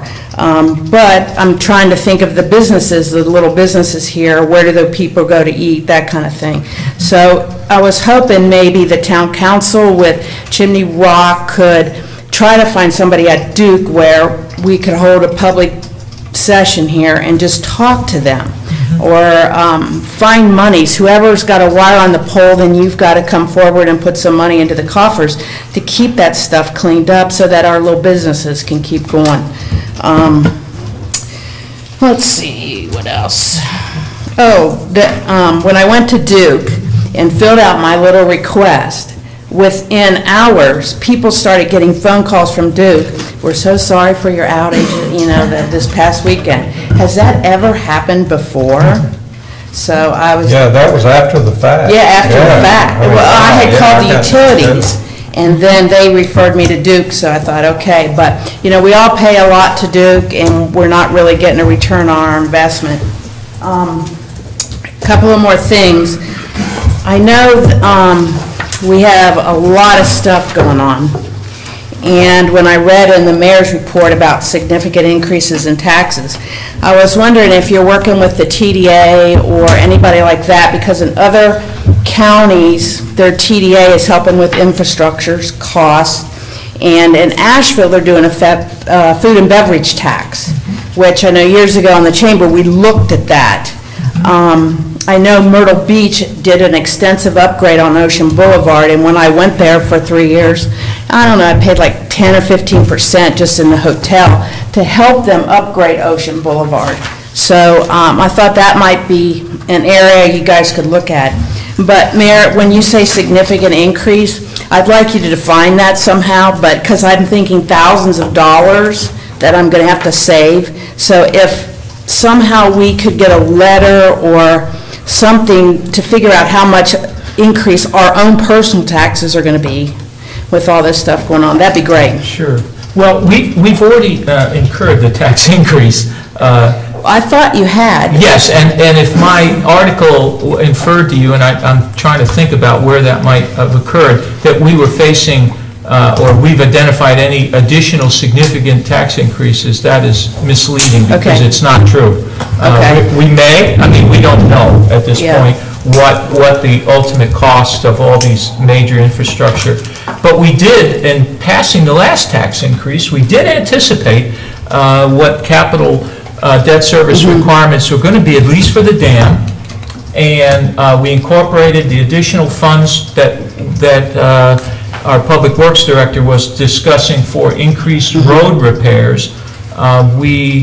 We looked at, our sewer is an enterprise fund, so we can't fund that out of tax. That's got to come out of user fees. So at this point, and we also identified this additional position, expansion of the Parks and Rec. So at least for now, Pat, I don't really envision any other major item that we're facing. We're about to go into the budgeting process right now, but as far as I can look out, I'm not sensing there's any backlog need right now.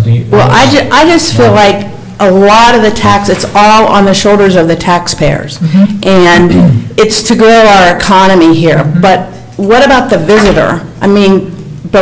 I don't know what it's been since the elevator's been down, but, when I was on the chamber, they got 200,000 people or more. They did, yeah. And so what can we do to help that? So I can comment a little bit, for clarification as to where we are with the TDA, for example. We'll take that first, and then we'll talk about the other things. The TDA, just in this past year, has broken through, if that's the right term, with the initiative to begin funding what there was referred to as tourism infrastructure projects in Rutherford County, our county TDA. Prior to that, the legislation that creates TDAs in North Carolina was very restrictive about what those TDAs could use funds for. This TDA was under the, I guess, somewhat mistaken impression that they couldn't use any of their money for infrastructure. They finally got clarification that they could use a percentage of the money for tourism infrastructure, and so they've changed their budgeting process and funding philosophy. So now, I think, is it 25%? It's of their total income they can now use for, I think, or 30% that they can now use, 30% of their total income they get from the room tax revenue they can use for, we've been through that all year. I serve on their strategic planning steering committee, and Shannon Baldwin now is on that, and we've been trying to work with them on getting money into our town. I know it's hard. That's our initiative. It's really hard. All of the towns, and I think there's 5 or 6 of them, Shannon, that have identified at least their initial infrastructure project to them and applied for funding. Well, I think there's a total of $300,000 that was put in play for this year for funding, and their approach, the final approach that TDA's taken, at least in this initial funding year, is to basically distribute that money equally to all of the, I guess, the 6 entities receiving it. So each entity, including us, has available, once you apply, $50,000. And so our project that we've honed in on is this it's a major project. It's a renovation of our marina, boardwalk, and beach areas, that infrastructure. And there's some amazing, facilities identified in that. So $50,000 doesn't go very far with a project like that. But that's what our near-term funding is. And unfortunately, as we go forward for the next few years, Pat, I don't see much changing in terms of the amount of money coming to Nothing based on numbers coming into your area? No percentages on that? They specifically avoided, as they always do, use apportioning money, basically, because we contribute, based on what numbers you look at. Well, let me ask you this. 60 to 75% of their total room tax comes out of here. The TDA Visitor Center, are in the contract, does it still state that they do not have to pay any water or sewer fee?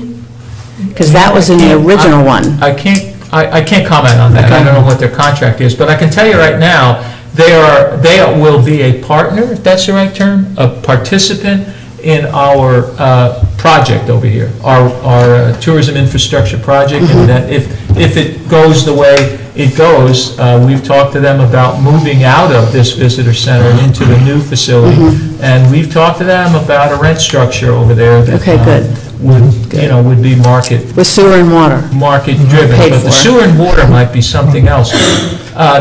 Tourism is a huge, I guess a big part of what we fund here, and we are looking every day now at ways to monetize and derive income from some of these facilities. Our concession agreement is a perfect example of a way in which we can get some income from tourism. But there are other assets that we have, parks and trails. We're looking every day at ways to try to generate some income at least from those particular assets. Bob? One thing to address, Pat, about taxing the tourists, and like you say, Asheville does it, and Myrtle Beach and all. We've looked into it, and for some reason, it doesn't fit us, or we have to get permission somewhere, but. State legislature by the state. It has to go to the state. But then it have to first go to the county and then the state or something like that, but I know what you're saying, because you go to these other cities, you're getting hit with a tax for communications, 2%. You get Yeah. hit for. And you don't even think about it, you just say, this is where I'm going, so I'll just pay it. Right, so. But, So we probably need to look into it some more, but it's been brought up, and it seems like it dies when we start to look at it. But we're with you there, the Okay. tourists are who we're catering to. and it might help offset, like, some of the floating walkway or something, so. Well, you mentioned that, and that is exactly what we're targeting with the $50,000 per year that would be coming our way for the next 2 or 3 years. So we'll be looking at that for that, because that is a tourist, they use that a lot. A lot, Pedestrians on right. the boardwalk. Right. It's become unsafe. It's a great fit. It serves pedestrians, our guests, and that's a great use of those funds. Okay, so if you can help me find a Duke representative that would want to come, that'd be great. I can help you with that. Yeah, Shannon he's not the okay. person, that we deal with on a Okay. regular. That'd be great. Grab And there'll be people from the top of the gorge on down, because they want to get off our line. So, I don't blame them. Thank you. Thank you. All right, well, thank you. I think that was the good discussion. That was the only public comment that we had. I assume there are no others. I don't see anybody rising, so we'll go ahead and move on into the item number 8. Yes, ma'am? Well, can I ask Would you, if you want to, come on up, identify yourself and your address and, yeah. Well, I'm Nancy Nelson, I live on Fisher Court, and so we did lose our power. But I liked her idea, and you said that it would be difficult to get the tax on the tourists, because you have to go through the county, and then you have to go through the state, but couldn't you have somebody start that process? Well, we need. We've looked into that process Yeah, a good bit. And you just... There's really two possible taxes. One is the combination Occupancy? sales tax, which is Yeah. when a room is rented, there's a percent that's added. So that currently is in effect, and that goes to the county and then goes through the Rutherford County TDA from there. Right. The other is a food and beverage tax, and that would require a bill passed by the General Assembly. So it would require that to take place. But of those really, the only two that I know of that you can possibly secure special legislation to enact. Is Food that and what beverage is Asheville's doing? not, Asheville didn't is have not any popular. other, well, none of them are popular. I'm not sure Asheville has a local food tax percentage on it. Seems like one of theirs was wireless or Wi-Fi. Trying to get it, well, I can promise you, until politics change. 2%. Right. Unfortunately, that's the way it works. I'd like to see. I just wondered if there was some other avenue, because, Well- I mean, I totally get her point, you know, It's a good point, taxpayers, you know. yes. I think it's a good idea. We were in the spring, we were in Leesburg, Virginia, and Kathy and I ate in a couple of restaurants there. It's just part of the bill. Right, And you right. don't say, well, I'm not going to eat here, they charge that, but you know what? They charge that everywhere. If you're going to eat in their, if you're going to eat in their town, you pay that. You go It's to a not- hotel, it's- there's all you know, the It would be a taxes and half a everything. percent or 1 cent, but you'd be surprised how much that, you know, and that's the dilemma we face here. We're a tourist-based So you don't want to drive them away. no, but on but the here's the other hand- thing, we Yeah. really don't make anything on it. Our businesses do, and that's why we support it. The only way this town makes income is through property taxes, unfortunately. That's the only way we have. That's bad. but that's, Okay. we suffer the brunt of the. Yeah, because other tourist towns, I don't know, I just That's something we wonder. need to look at again and just Yeah. kick the can again and see what we can. There may be something out there yet we haven't. There's a thought limit. about. I appreciate. If I recall, this is on the state website, or one of them about taxes and sales taxes. There was a chart that I've seen before that showed the rate of tax for every county and every municipality that has gone through the process to get it.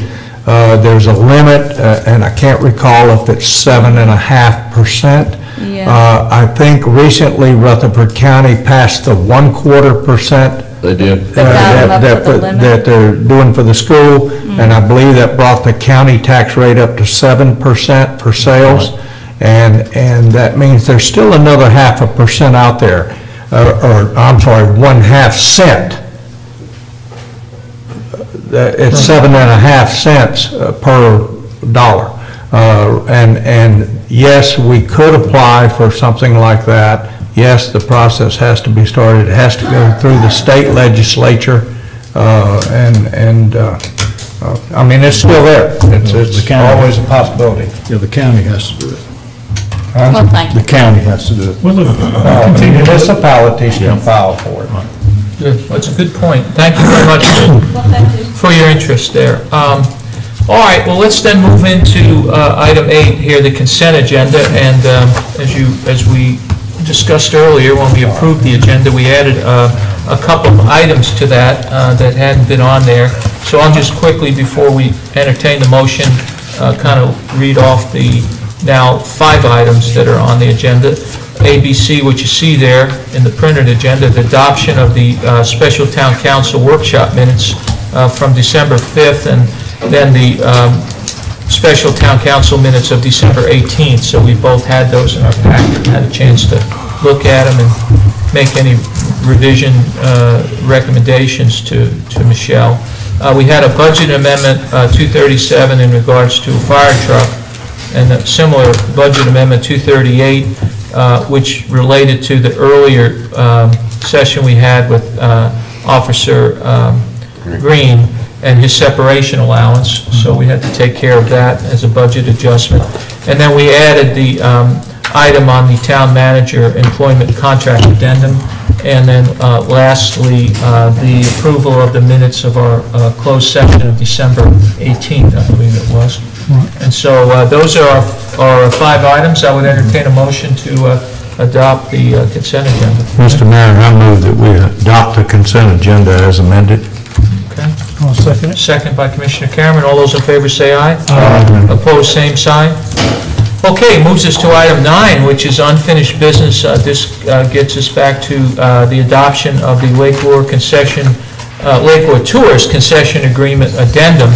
And Dean, is that it's your item, I see.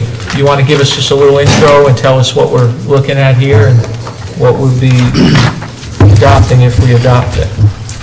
Okay. You guys have seen the proposed addendum. We worked on it over the month. I asked Michelle to help out and also Mr. Morgan. It's amending the Lake Lure Tours concession agreement. Their beach and their marina didn't have the same terms at the end of it for renewing for a 5-year term. It's cleaning that up. It's also adding a viewing area that Lake Lure Tours is proposed to put in and pay for on the boardwalk of the beach, and also the town placing a boardwalk or a floating dock out from the lake. And also, the final thing would be reducing the fuel percentage, the percent that they pay on the fuel cells from 15% down to 5%.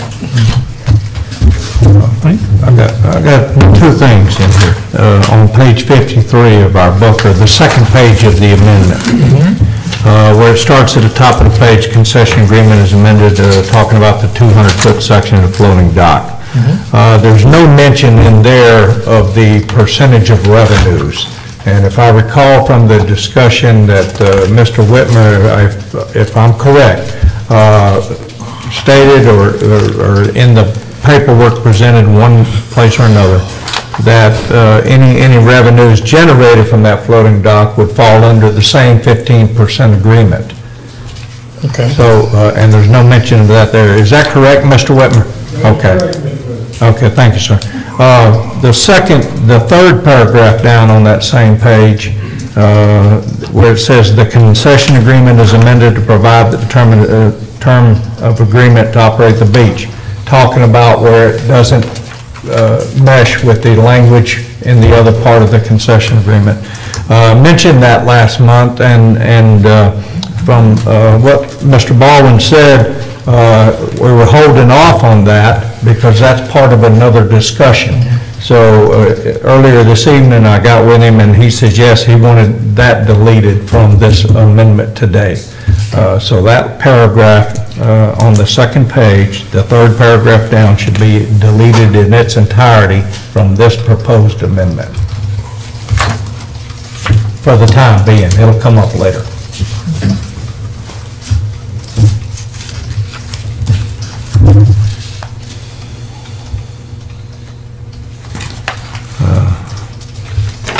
I don't know, Mr. Morgan, what do you have for the first paragraph? Do you have a quick amendment to that so we can go ahead and proceed with it on here? That's that first paragraph on the page 2 of it. For the and at the end, could you just say any proceeds from that would be Subject. subject to the Yeah. 15%? Yeah, all revenue is subject to the 15%. Just add that sentence. Yeah. I assume it could be anything. I think, Mr. Whitmer, correct me if I'm wrong, the only potential revenue generation out there you were thinking of is possibly to move the non-motorized boat rental operation perhaps out there, which is already covered by the concession agreement. I mean, it's not the dock that's generating the money, it's the rental of the motor craft that's generating, the non-motorized craft. I don't envision what type of revenue would we get. We're not planning to lease any dock space out there. There ain't going to be any out there, right? Well, that's kind of why I didn't put it in there.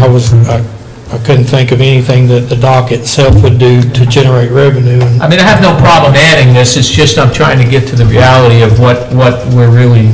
Any revenue, forgive me, any revenue generated at the beach and the appurtenances to the beach, whether it's town-owned or a local tourism, has historically, and as we read the concession agreement, falls under the percentage of royalty paid to the town. Right. So I would think the discussion of what variety of revenue might come would be moot, because any revenue that did come would be liable for the royalty. Right. But it wouldn't hurt to add the language, is what we're saying. Well, the reason I hesitated is because I didn't know what specific to this element of what they're doing would be a revenue generating. But it wouldn't hurt that, no, of course not. That didn't hurt. Just any revenue generated from the floating dock, subject to the 15% rule. Yeah. Sounds good. Okay. So, Any other suggestions or input, discussion? If not, I guess I'd entertain a motion to go ahead and adopt the amended addendum. With those amendments that we just discussed and deleting that third paragraph on the second page, I make a motion that we approve the addendum to the concession agreement as amended. We have a motion, do we have a second? I'll second. Second by Commissioner Cameron. Any further discussion? There being none, all those in favor say aye. Aye. Opposed, same sign. Okay, thank you. All right, well, that then moves us into the new business, and I guess we have 3 items to address here. We've added one item, I put it as item C, I assume that's okay, which is the Carolina Climbers Coalition climbing event. So let's go ahead and proceed with item A, the first one, which is to go back to the public hearing discussion, proposed ordinance number 190108. This is the one that amended the zoning for that parcel that we use now for the dredge pits. So all we need is a motion. A motion, and we're... I'll make the motion that we adopt proposed ordinance number 19-01-08, amending the zoning map of the town of Lake Lure by rezoning one parcel from R2 to GU as requested by rezoning petition RZ-2019001. Okay, we have a motion, do we have a second? Second. Second by Commissioner Weber, any discussion? There being none, all those in favor say aye. Aye. Opposed, same sign. Okay, we'll move on to item B. And this is a request from Greg Spinella of All Aspects Design and Construction Company, Inc., to waive the 21-foot maximum boat length regulation for commercial boat permit. Dean, tell us about that. Okay, after discussion with the Lake Advisory Board yesterday, I'm not for sure that I've worded this correctly to be waiving the 21-foot length restriction. I'll just kind of give you an overall synopsis, and let's see if we can't get to a end result here. If you look at page 57, shows a picture of a non-motorized barge with a small excavator on it. On the end of the arm of that excavator is a pile driver for driving in post into the lake. The boat in the slip next to it is actually the power to move the barge from one place to another. There's a customer that lives on the lake right off of Buffalo Shoals Road that has hired this company, All Aspects, to come in and build a boathouse. And All Aspects uses this barge with an excavator to pile drive their post into the lake. And what they're asking for is permission or a permit to be able to come onto the lake for, they say 30 to 90 days, basically a 90-day window, to allow them to come out and build this boathouse. They tell me that the barge will only be on the lake long enough to drive the piles, and then it'll be removed from the lake. From my opinion of it, the impact on the lake will be next to nothing, because once this thing's put on the lake, they're going to drive it out to the job location, they're going to anchor it off, they're going to work right at that location, and then when they're done, they're going to bring it off the lake and remove it. No other contractor on the lake has this type of method to drive these posts in. I've checked, we do have a couple contractors. One of them does some type of underwater concreting, and another one does water jetting. I believe the number one preferred method is to pile drive, because you're going to, with a unit like this, because you're going to get the post down to solid ground. The second method would probably be jetting. The third method would be underwater concrete. So I'd put this in here thinking of the size limit, but this kind of, we don't have anything in the lake use regulations kind of to prohibit it or accept it or whatever. So what I'm asking tonight is that y'all approve this company to be able to come on and do the job for the property owner who has hired them to do it. And in the meantime, I will work on language for the lake use regulations that will make this a seamless process in the future, to say this barge does this or whatever, long as it meets these qualifications as far as what they're doing and when they'll be here, then it'll be something that we could possibly permit through the town, opposed to coming to the board. And on the last page, I kind of designed a commercial temporary boat permit that would be something that we would use in that application in the future. We had lengthy discussion in the LAB on this yesterday, and that even, well, don't think we realized initially that it was non-motorized. Obviously, there are two separate units.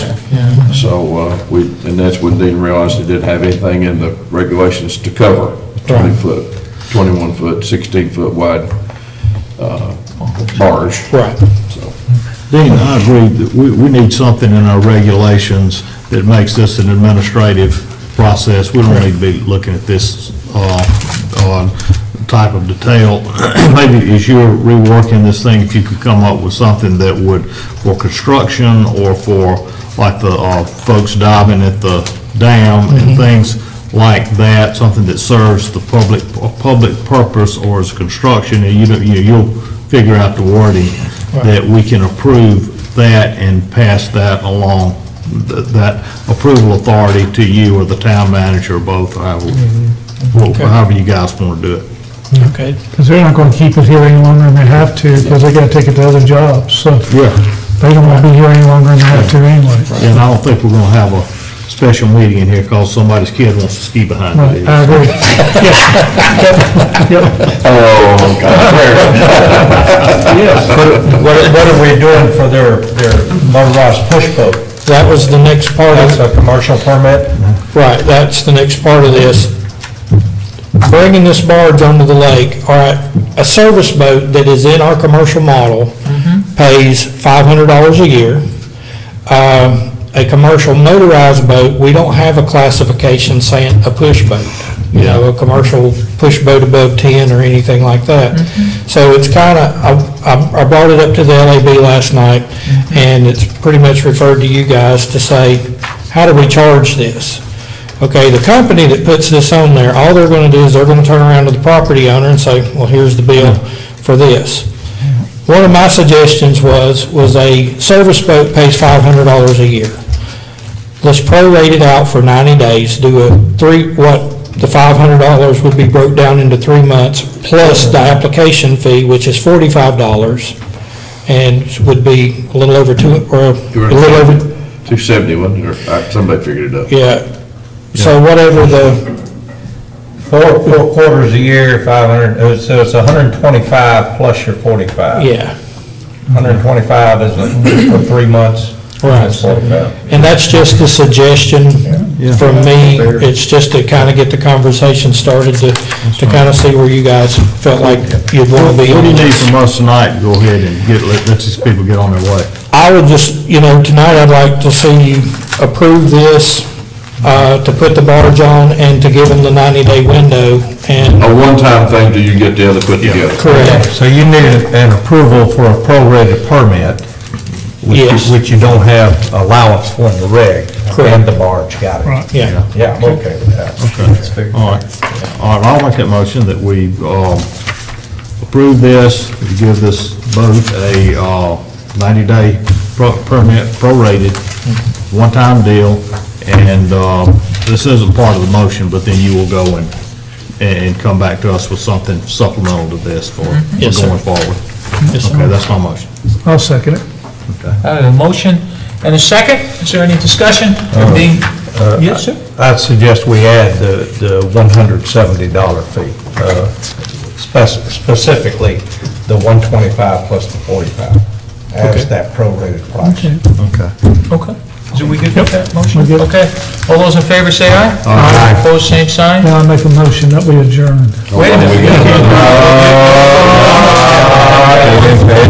I tried. All right, well, last on our agenda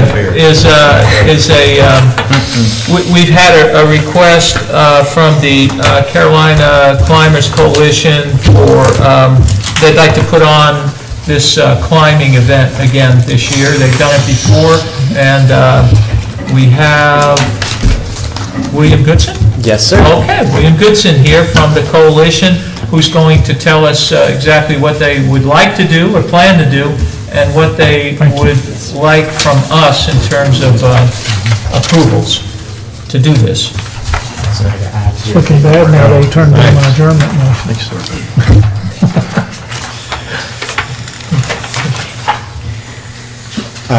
Hello, everyone.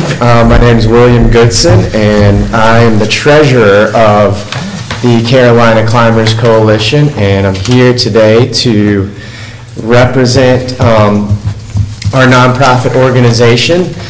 Just a little bit about us. We're a 30-year nonprofit organization that focuses on rock climbing, access, and conservation in North and South Carolina specifically. But we've also been known to, we've acquired a property in southwestern Virginia as well. So we're also a Lake Lure landowner.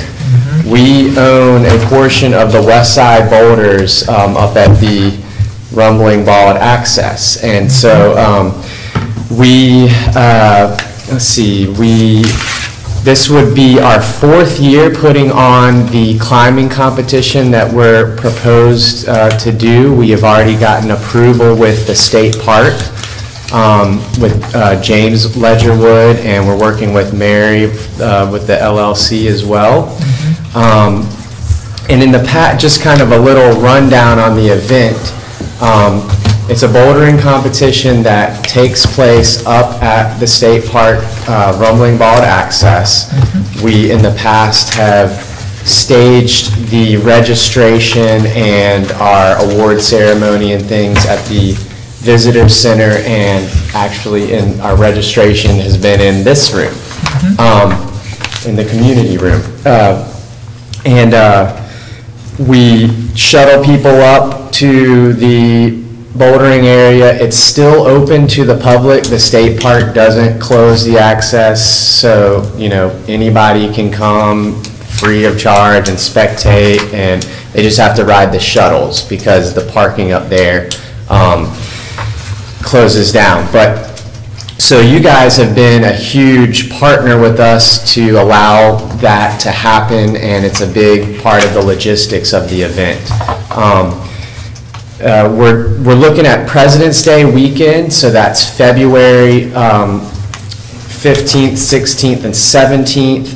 The actual climbing event is Saturday the 16th, and typically the day after we use as a rain date if we have to, you know, push it because of bad weather. And with all this rain we've been having, you know, we might have to do that. But if we don't have to have Sunday be the rain date, we typically have a stewardship day. So then the participants volunteer, we do trail work within the state park, so we try to give back some too. Last year, we brought about 300 outside visitors from all across the southeast to Lake Lure during, you know, in the doldrums of the winter season for tourism. So it's been a nice little boost for local businesses. Again, we want them to come. We do that's President's Day weekend, so the goal is to have them come, stay, spend money at local restaurants. We do provide food, and we usually use a local restaurant to supply the food. We use Medina's in the past. We try to have local businesses as sponsors as well, get the name out. But one of the goals of this is to show that climbers are an asset to the town of Lake Lure. And not only climbers, but outdoor rec permit through the police department and the town manager. But we've, you know, and we contain the people. They're not all over the place, and we keep it really tight. We usually don't have a whole lot of people that end up camping. You know, some choose to rent cabins or other accommodations around. But that's one of the first things we're asking is to waive the no camping ordinance for the night, for Friday night, so the 15th, and then for Saturday night, the 16th, because people come in that evening, Friday night, they stay, because the event starts at 8 a.m. on Saturday morning. And then afterwards, after the awards show, they can stay without having to drive or head back. And then they can spend money on Sunday in the surrounding area as well. The second thing we're asking for, and this is kind of new this year, it actually goes back to when I worked with Chris Braun, who was the town manager. I think it was 2015 when we first did our first one.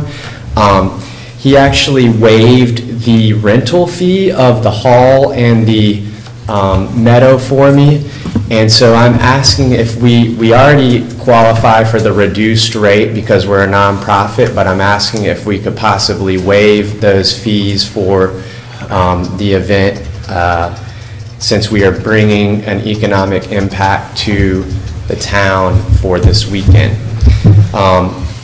If that's not a possibility, we don't want that to be a showstopper, so we are definitely willing to pay for the rental. But Did the participants pay an entrance fee? They do pay an entrance fee. It's $45, and then it increases to $55 for the day of. But we have a lot of overhead costs as far as we get an insurance rider on our own liability insurance we already carry. we rent porta potties, we provide food, the marketing materials. Oh, I wasn't following my notes. In exchange for, if you waive the fees for us, we want to have you guys listed as a gold sponsor of the event, and then on most of our marketing materials, there's like one or two things that are only for the title sponsor, but that's what we can offer in exchange for waiving the fees, is marketing the town while we promote the event. And I can work with your marketing person too on that. And so, it's not that we're just asking, but we also want to promote the town. And we think that, climbing is a great asset for this community. And we've had a great relationship in the past. And I think, if you ask other people, it's always been a well-run event that hasn't caused problems. So we try to keep it quiet, follow the ordinances about noise. We have a little PA system that we do our award ceremony, but it's not a raucous party. We do have, we don't sell beer, but we do provide malt beverage for of-age participants, and that we usually have a beer sponsor that provides that. Who are the primary sponsors? Is there a couple? Right now, we have REI is one of, and it's a joint partnership with the Asheville REI and the Greenville REI. And then we had, so they're the title sponsor. And then we have a couple other on the gold level right now, but a lot of them are outdoor-based companies. And then we have some local, like Scoops I think it's called Scoops Lake Lure or Scoops Ice Cream. They're one of our sponsors. I'm hoping to have the Hickory Nut Brewery be the beer sponsor. And I still need to talk to some more local businesses, but it's one of these things that the climbers are coming to this area already this time of year. But we're able to get a big push during President's Day weekend and get a bunch of people here. So what other questions do you guys have? One thing you may need, or we may need to suspend the peddling ordinance as well. I see you're selling T-shirts and things. No, the T-shirts are part of your registration. So your name just goes on the back of the T-shirt. So there's no sales going on. We have a vendor, it's called a vendor they set up there, but they're not selling anything. They're just promoting their brand or their business. I just want to cover it, because if you do, we have to suspend an ordinance for it. Okay. The only thing we sold in the past has been raffle tickets, so maybe we do need to do that we have sold raffle tickets for a raffle in the past. Let's say we do it, just whatever to cover. Yeah, we'll just include that. Awesome. I noticed your request for suspension of town alcohol ordinance, and our chief is out there. Chief? Hey, Chief. Apparently he hadn't seen the application since it was just provided to. They're requesting the suspension of town alcohol ordinance for the bouldering competition and Climbers Coalition. And in past years, we've not had any problems at all, have we? No, sir. Okay. It's a closed area in the meadow here. Yes, sir. Not up on the rock or anything. So you're okay, you're okay with suspending the alcohol ordinance for this event again? Yes, sir. Past events, I can't recollect any problems. All right, thank you. Yeah, our fees for these facilities are set pretty liberally. I mean, it's the discounted rate for charitable event for the community hall is only $50 for a half day, $50 for full day for nonprofit, and the security deposit you get back, of course. Right. But we do have to pay, someone to come in and clean up after everybody's gone, and that's by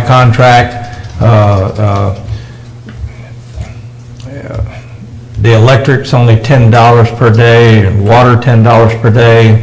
If you hook up in the Morse Park for electric and water, you know, that's some pretty cheap rates. It's a good deal. No, I'm not saying it's not a good deal. What does the gold sponsor cost? The gold sponsor, give me 1 second.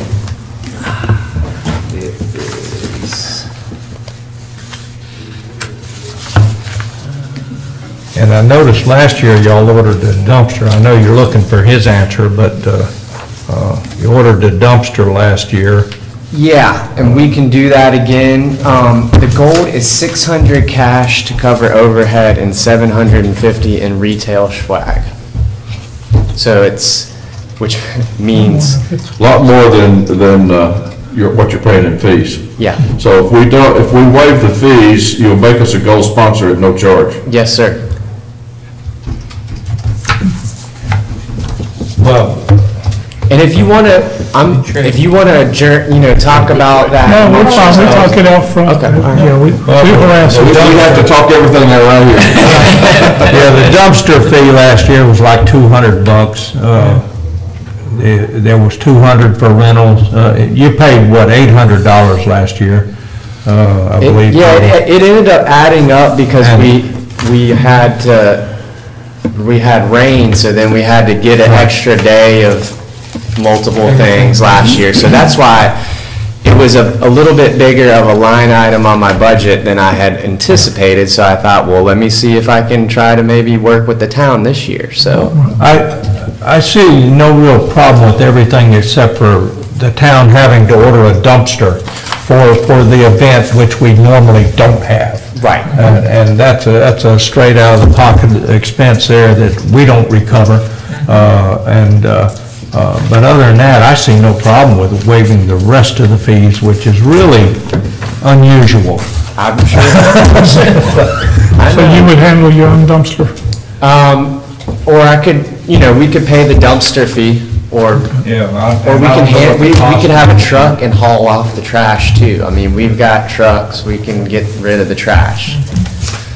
So. As long as the trash is removed, I don't think it makes any difference to us how you do it. Yeah, It's clean. I think there was like a rule that if we had so many people, we had to get the something like we had to get the dumpster. Well, and you got more people this year. I'm fine with you working that out with the town manager and whatever makes sense. Okay. If we order it, you pay us, or if you have a way you can do it, that's even cheaper. Get you- Maybe you have a member of your group that has a That's where I was gonna go first. What about, Another sponsor. Exactly. for the rest of the council, what about security deposit? We can do that, no problem. I Is that think that's is smart. refunded after everything's done and everything's in good Security shape? deposit as is, Yeah. leave it as is. Yeah, I think they ought to pay the security deposit at a minimum and then work out the dumpster with the manager. And the Gold Star work with town manager and his staff. We want 3 gold stars. All right. So is that a motion? Stephen, is that a motion? I can do that. Okay. Let's go, let's get on. We did. So moved. Okay, we make a motion. What are we doing now? We're going Waive the fees. waive the fees, also give them a waiver on the ticket sales, also the alcohol sales, and we get Vendor. The camping. the campings approved. Camping, camping and more departmental. And they'll work out the dumpster with town manager. Right. And the advertising. So that's your motion. How about we approve their application as submitted with waiver of the fees except for the security deposits, and they work out any dumpster fees with the town manager. I'll second that. All right, we got a motion and a second? Second. Okay, all those in favor say aye. Aye. Opposed, same sign? No? Now, I'll make a motion for adjournment. We appreciate it. Thank you for bringing this. Second? All in favor, aye? Aye. And Laura's our lady for the PR stuff, but you have to go town manager first to get Perfect. Man. Good one. Got it done.